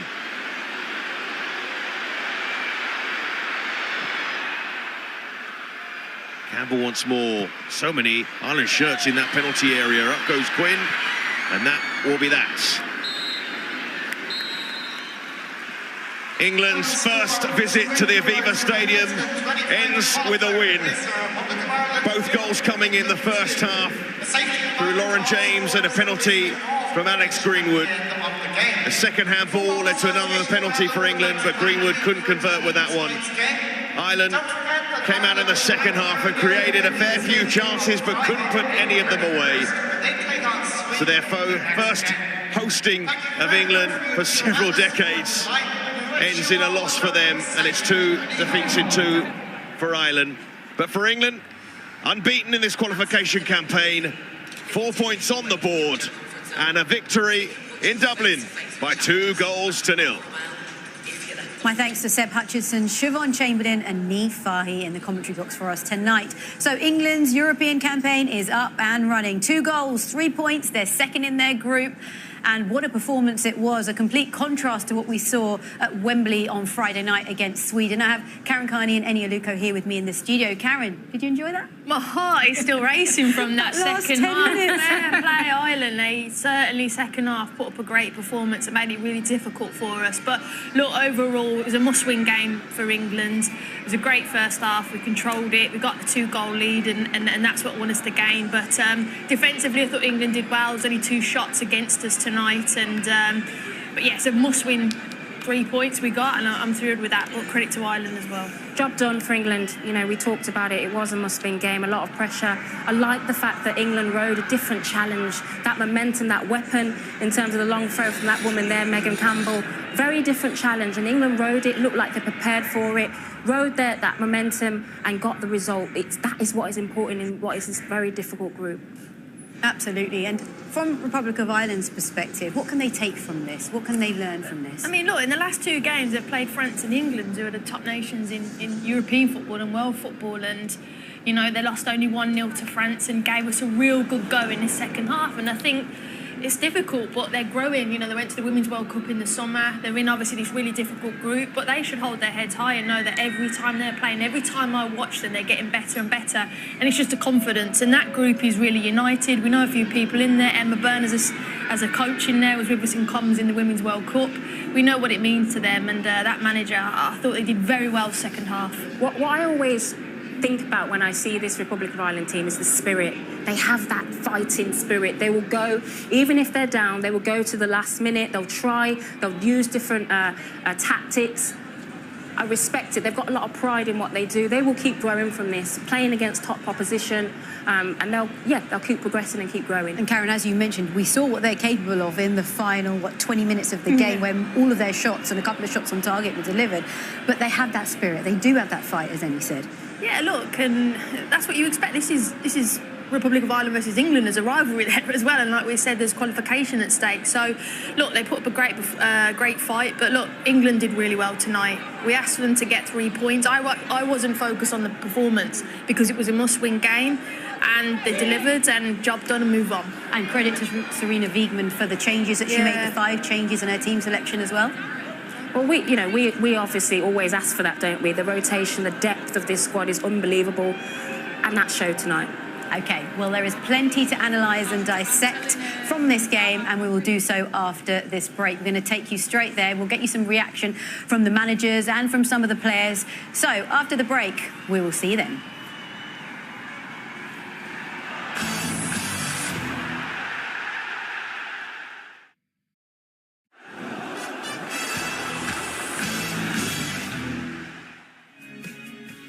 Well, all the action happened in the first half as far as England are concerned. It was Lauren James that opened the scoring to put them 1-0 up. What a campaign she is having. Then came the penalty incident, which led to another goal for England. It was Alex Greenwood, as cool as you like. So that's how it ended. 2 goals in the first half, no goals in the second half, but it was job done as far as England are concerned. And there you can see the group standings. So England are second with 4 points from their opening 2 games. It's France that topped the table with maximum points from their opening games. And you can see Sweden in third and the Republic of Ireland still yet to register a point. What a group that is. We've said it so many times, but 3 of the world's top 6 are in that group. It's extremely competitive. Let's analyse what we have seen. And we're going to go straight to the second half, Ennie. Fran Kirby, she had a big moment in the game to score, but what a save from the Everton goalkeeper here. Yeah, great save from Brosnan. Keeps it alive, I think, for Republic of Ireland. I think if that goes in for Fran, the game's done. But it was a good chance. Good counter press here from England. They set the trap. You see Lauren James expecting the ball to go out wide. She keeps it, retains it, and then puts it back post. Mead gets good contact, heads it across, and I think either side for Fran Kirby, that's a goal. But good reaction save from Brosnan to keep Ireland in it. She's a top-class goalkeeper, isn't she? Yeah, but I have to say, Fran will be disappointed there, Fran Kirby. I think, as Ennie alluded to, if it's, to the right or to the left, that's 3-0. But yeah, it was a good save. Yeah, it was, wasn't it? Ireland had their fair few chances, didn't they? Especially in the closing minutes. I mean, I was looking back and their first shot on target came in the 84th minute. They had 4 shots, 2 on target. But I guess the manager or the fans might be thinking, where was this earlier on in the game? Well, they had Campbell, who has a long throw, but they went really direct. They put Quinn up front as well, so balls into the box, throws, set pieces. It was very set-piece dominated, but it really changed. This was a set piece. I think England are preparing for the shot there, so they have 4 people in the wall, but it goes to Quinn, who pulls it across, and Hayes just couldn't get onto it. Look, there's 4 in the wall. I don't think there's need there. I think she's going to cross it. It's a great ball across, and you're thinking, someone please tap it in. It's literally on the 6-yard line. It's a great pullback. England there, quite lucky with it. And this is another set piece. Again, you've got Kate McCabe on set pieces, so her delivery's on point. Hayes again with that opportunity. So it's just lovely fizzed in. Hampton can't really deal with it. England are quite lucky because I don't think we've gone and attacked it. There's a bit of indecisiveness from Lucy Bronze and Leah Williamson. And the manager second half went, you know what? Like she said, they go for it. Let's be more direct. Let's believe in ourselves. And you really saw it. And the crowd then got behind them. And I was getting, my heart was getting higher. And you could hear the crowd, couldn't you? That really got them on side at that moment. Yeah, I think particularly when Campbell started really putting the throws in, that is a weapon for Ireland. And it's something that countries and opposition can't deal with. You can't actually replicate that in training. No. There's no one else that's going to have that trajectory. So I actually think England dealt with it really well. And they probably prepared for it. It is difficult, the trajectory, but they dealt with it well, and it didn't end up in an Ireland goal. When we was at Chelsea, Megan Campbell's at Manchester City, and we got one of these machines, that you put the ball in, it fires. That was the only way we could prepare for her throw, because it is that good and that difficult to defend. OK, well, there you can see Leah Williamson. It was great to see her back in the side, wasn't it? And we're going to hear from her now. She's speaking to Katie Shanahan. The most important thing was 3 points. It's what we came here for. Obviously, would have liked it to be a bit more convincing, a bit more like the first half, but sometimes you've got to see out games, and 32,000 Irish against us, as well as the 11 on the pitch. It was a good finish to hold out. How much did you enjoy being back out there? It's been a long time coming. Honestly, I just really, really love playing for England. I was just saying, I feel when I put this badge on, I feel 10 times taller, 10 times stronger. I don't know. The girls are such a great group of girls, and I loved every second of that. You must have had some dark moments over the last year. What got you through? This. I had my eyes set on this. These days in ACL, you come back hopefully in a healthy way, but I wanted to be good enough to play for England again. The standards are so high, and the players that have been here have made them higher. So, yeah, this was the thought. So I feel like today is sort of a completion of that journey. Are you in a good place now? I think so. Everyone tells me it'll take a while for my body to feel like it used to. But, yeah, see out the season and hopefully just keep getting stronger. How much did the team need a win like that, especially after the setback against Sweden? Yeah, I think it says a lot about our standards that we all think that is a setback now. And so we knew we had to come in tonight and win, which is why I'm so happy with it. I know that it wasn't a convincing last 20 minutes, but I'm very, very happy with 3 points. What needed to be better in the last spell? We just needed to keep the ball a bit better. That's what we did the first half. We controlled it and they controlled us for that last 20 minutes. But we defended hard and stayed in the game, which I think is important. But yeah, I'd like to see us keep the ball a little bit better than we did. And it doesn't get any easier. France next, they're top of the group, and they've also beaten Sweden tonight, so still work to do. Yeah, absolutely. I think obviously we'll get better. They'll probably get better as well. But you can expect a competitive side in June. Thanks so much. Well done tonight. Thanks. I like that. She's a really emotional person, isn't she? And she said she feels taller in an England shirt. It's great to see her back after a year. She'll definitely have enjoyed the clean sheet as well, Karen. Yeah, she will have. And was it like you said that you used the word emotional there? I actually thought she was quite emotional for Leah, and maybe she's getting through that reflective piece about talking about it and her journey getting back to captaining the side. But you know, her performance was great tonight. She played a key part. England had a clean sheet, and for her personally, and on her journey back from her ACL, it's brilliant to see for her and also for England as well. I think Leah's biggest strength is her mind. Very mature, intelligent person. I don't think it was an emotional performance tonight. I think it was steady. On the ball, simple, didn't try and do anything sort of extraordinary. Just comes into it, leads the team and gets the result. She's mentioned it there. The result was the most important thing. So great to see her back. It was indeed great to see her back, and it was indeed also a big night for England. Back to winning ways at the Aviva Stadium tonight. A big performance from Sarina Wiegman's players. She'll be delighted with their performance, no doubt, and we hope to hear from her after this break. We'll see you in a moment.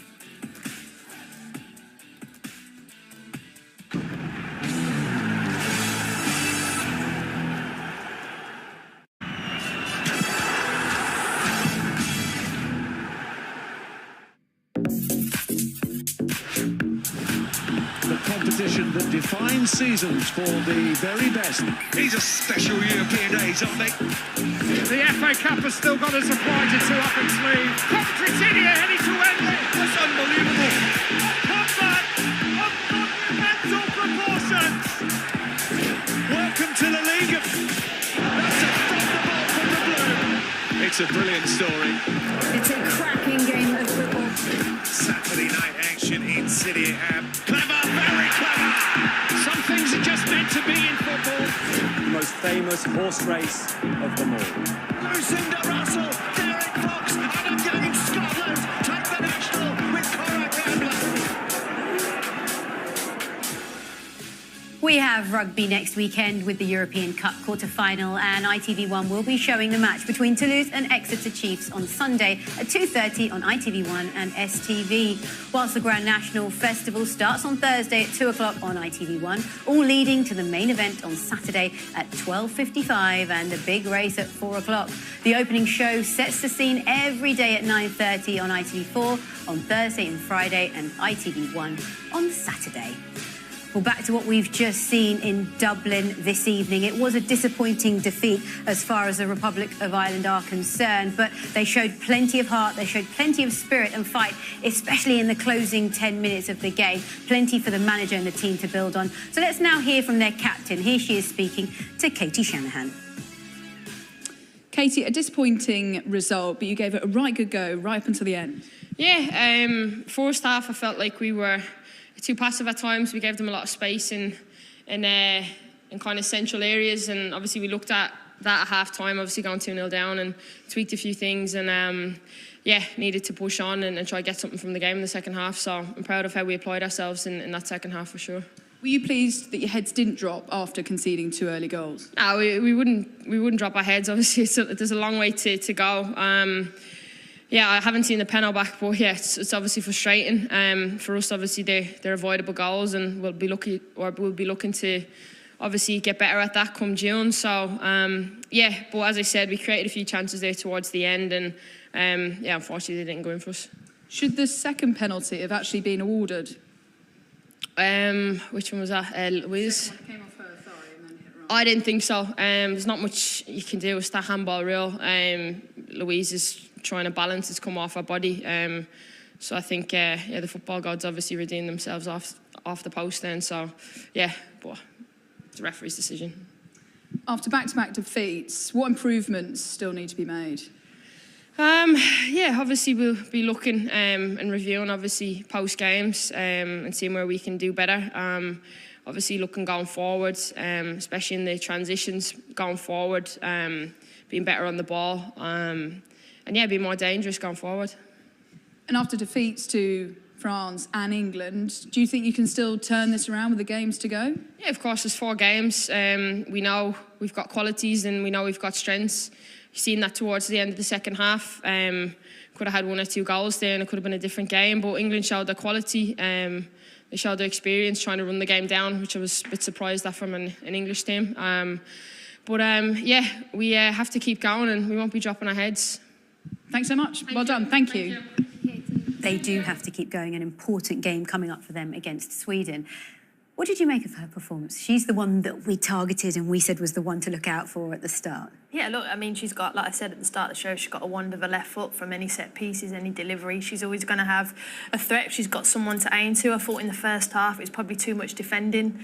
You know, you'd want to see her on the ball a little bit more and in more of the possession, but that was the strategy of Ireland in the first half, to maybe to sit back and not have that much possession. Second half, when they go for it a little bit more, you see more of Katie McCabe and moved a little bit more central and you get the best out of her. But, you know, it's tough. You're playing England, one of the top teams in world football, so you're not going to dominate the ball, so you might not see the best of her at times. It's always going to be a test, isn't it? Yeah, and I think she's hit the nail on the head in that interview there where she's talked about going forward for Ireland. Neve called it out as well in co-commentary.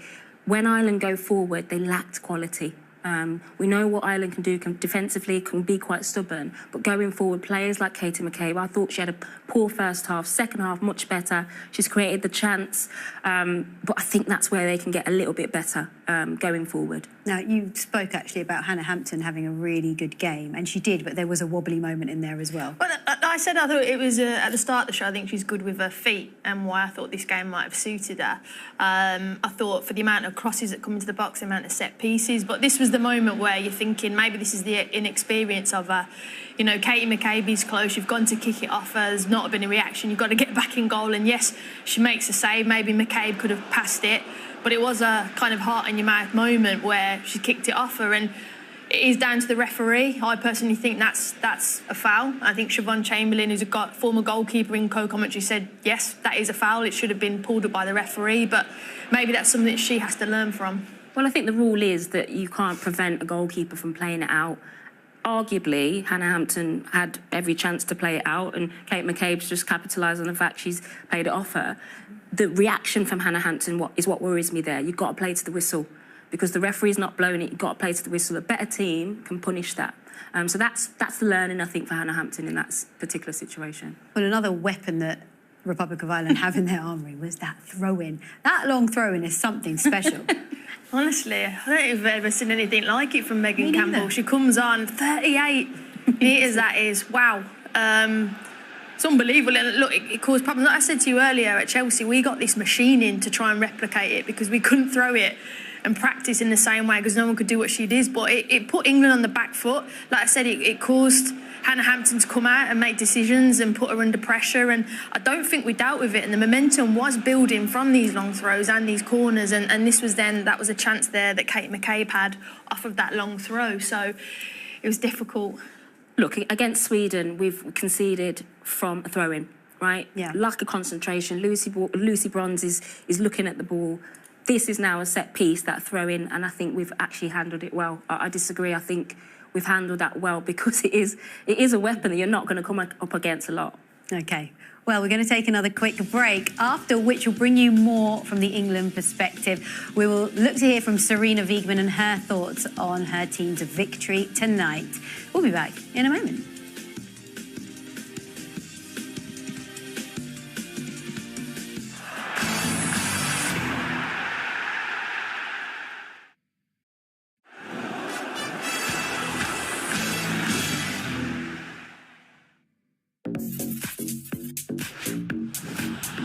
Competition that defines seasons for the very best. These are special European days, aren't they? The FA Cup has still got a surprise or two up its sleeve. Coventry City are heading to Wembley. That's unbelievable. A comeback of monumental proportions. Welcome to the league. It's a brilliant story. It's a cracking game of football. Saturday night action in City. Clever, very clever. Some things are just meant to be in football. The most famous horse race of them all. Lucinda Russell, Derek Fox, and again Scotland take the national with Cora Campbell. So much live sport to look forward to, and here's a date for your diary as well. The FA Cup semi-final between Coventry City and Manchester United. That's on Sunday, the 21st of April. All the build-up will be from 2:30 p.m. on ITV1. And also, just to remind you, we have our next Serie A match between Bologna and Monza on Saturday night. That's at 7:35 p.m. on ITVX. Right, we're going to head straight back to Dublin and hear from the England boss talking to Katie Shanahan. Here she is, Serena Wiegmann. Serena, a really nervy ending, but an important win regarding the qualifying campaign. Yeah, exactly. Hard game. I think we totally dominated the first half. I think we could have been up at least 4-0. I think that was the difference in that part of the game. Yeah, and of course, later on in the game, they want to force a goal. So they came with a strong throw-in and even more opportune than the first half. So it became a fight, and we actually wanted to stay out of the fight. And that would have helped if we had scored another goal, which we created some chances. But yeah, it's good that we kept the nil. We win 2-0. That's the most important thing. And we had to show lots more than being really tight in possession. Did you see an improvement from Sweden? Well, I think this game was totally different. Different opponent. They dropped deeper. They tried to play physical. And I think the first half we had moments that we played really well. It's just at moments we had to switch the game, switch play a little bit more. And sometimes we were a little bit too loose on the ball. But of course that has to do with them too being really in really tight spaces. Yeah, they just got momentum because of their subs and their even more opportune game. We were a little bit unfortunate when Beth and Fran came in. If we would have put that chance into the back of the net, that would have helped us a little bit. But that's football too. At the end, we just kept the nil. We made it a fight too. And yes, I see improvements. You just hope that we can manage the game a little better. Leah Williamson's first game back in a year. How do you think she got on? Yeah, good. Of course, that's hard too. And like she played only home games with a lot of fans, and now it's away with a lot of noise here from the fans. So I think she stayed calm. She played well, and it's really good to see it. Yeah, Serena Wiegmann pleased with what she saw from the Lionesses. We've got to throw this ahead, though, to what they've got next. Was that performance tonight enough to get a result against France in their next game? For me, like Serena said, though, it was a different game. You know, Sweden and tonight, both different oppositions that we've had to face. France, for me, though, it's a difficult time to play them because not only is it qualifications for the Euros, but France are preparing for the Olympics. So their players are thinking, right, I want to be in the squad, I want to be in the starting 11, and they are firing not only again for qualifying for Switzerland 25, but boom, for Paris Olympics. So for me, that's a really difficult one. We're coming at the back end of our season for the majority of our players, and they're just kicking on. So it's going to be a fantastic game and one that we're going to have to be at our best. And they've got maximum points from this already, 6 points, 2 wins out of 2 for them. So it will be probably game of the group. Yeah, I think that's where England really have to sort of bring that sort of winning mentality. In the past, and we know it, France, they've had that fear factor. When England go up against France, it is a difficult time to play them. All the players will have the motivation going into Paris.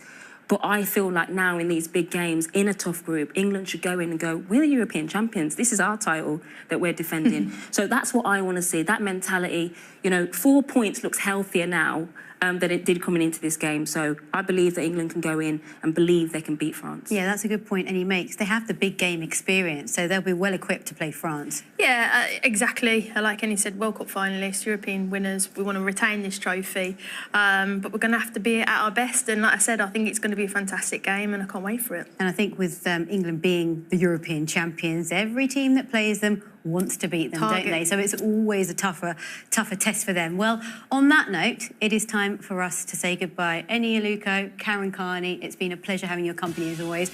And it's been a pleasure having yours. All eyes are on Aintree this week. The Grand National Festival starts on Thursday from 2 o'clock. All the build-up to the big race starts at 12:55 on Saturday, and the horses will be raring to go at 4 o'clock, all on ITV1. Well, thank you for your company, and we'll see you again soon. Goodbye.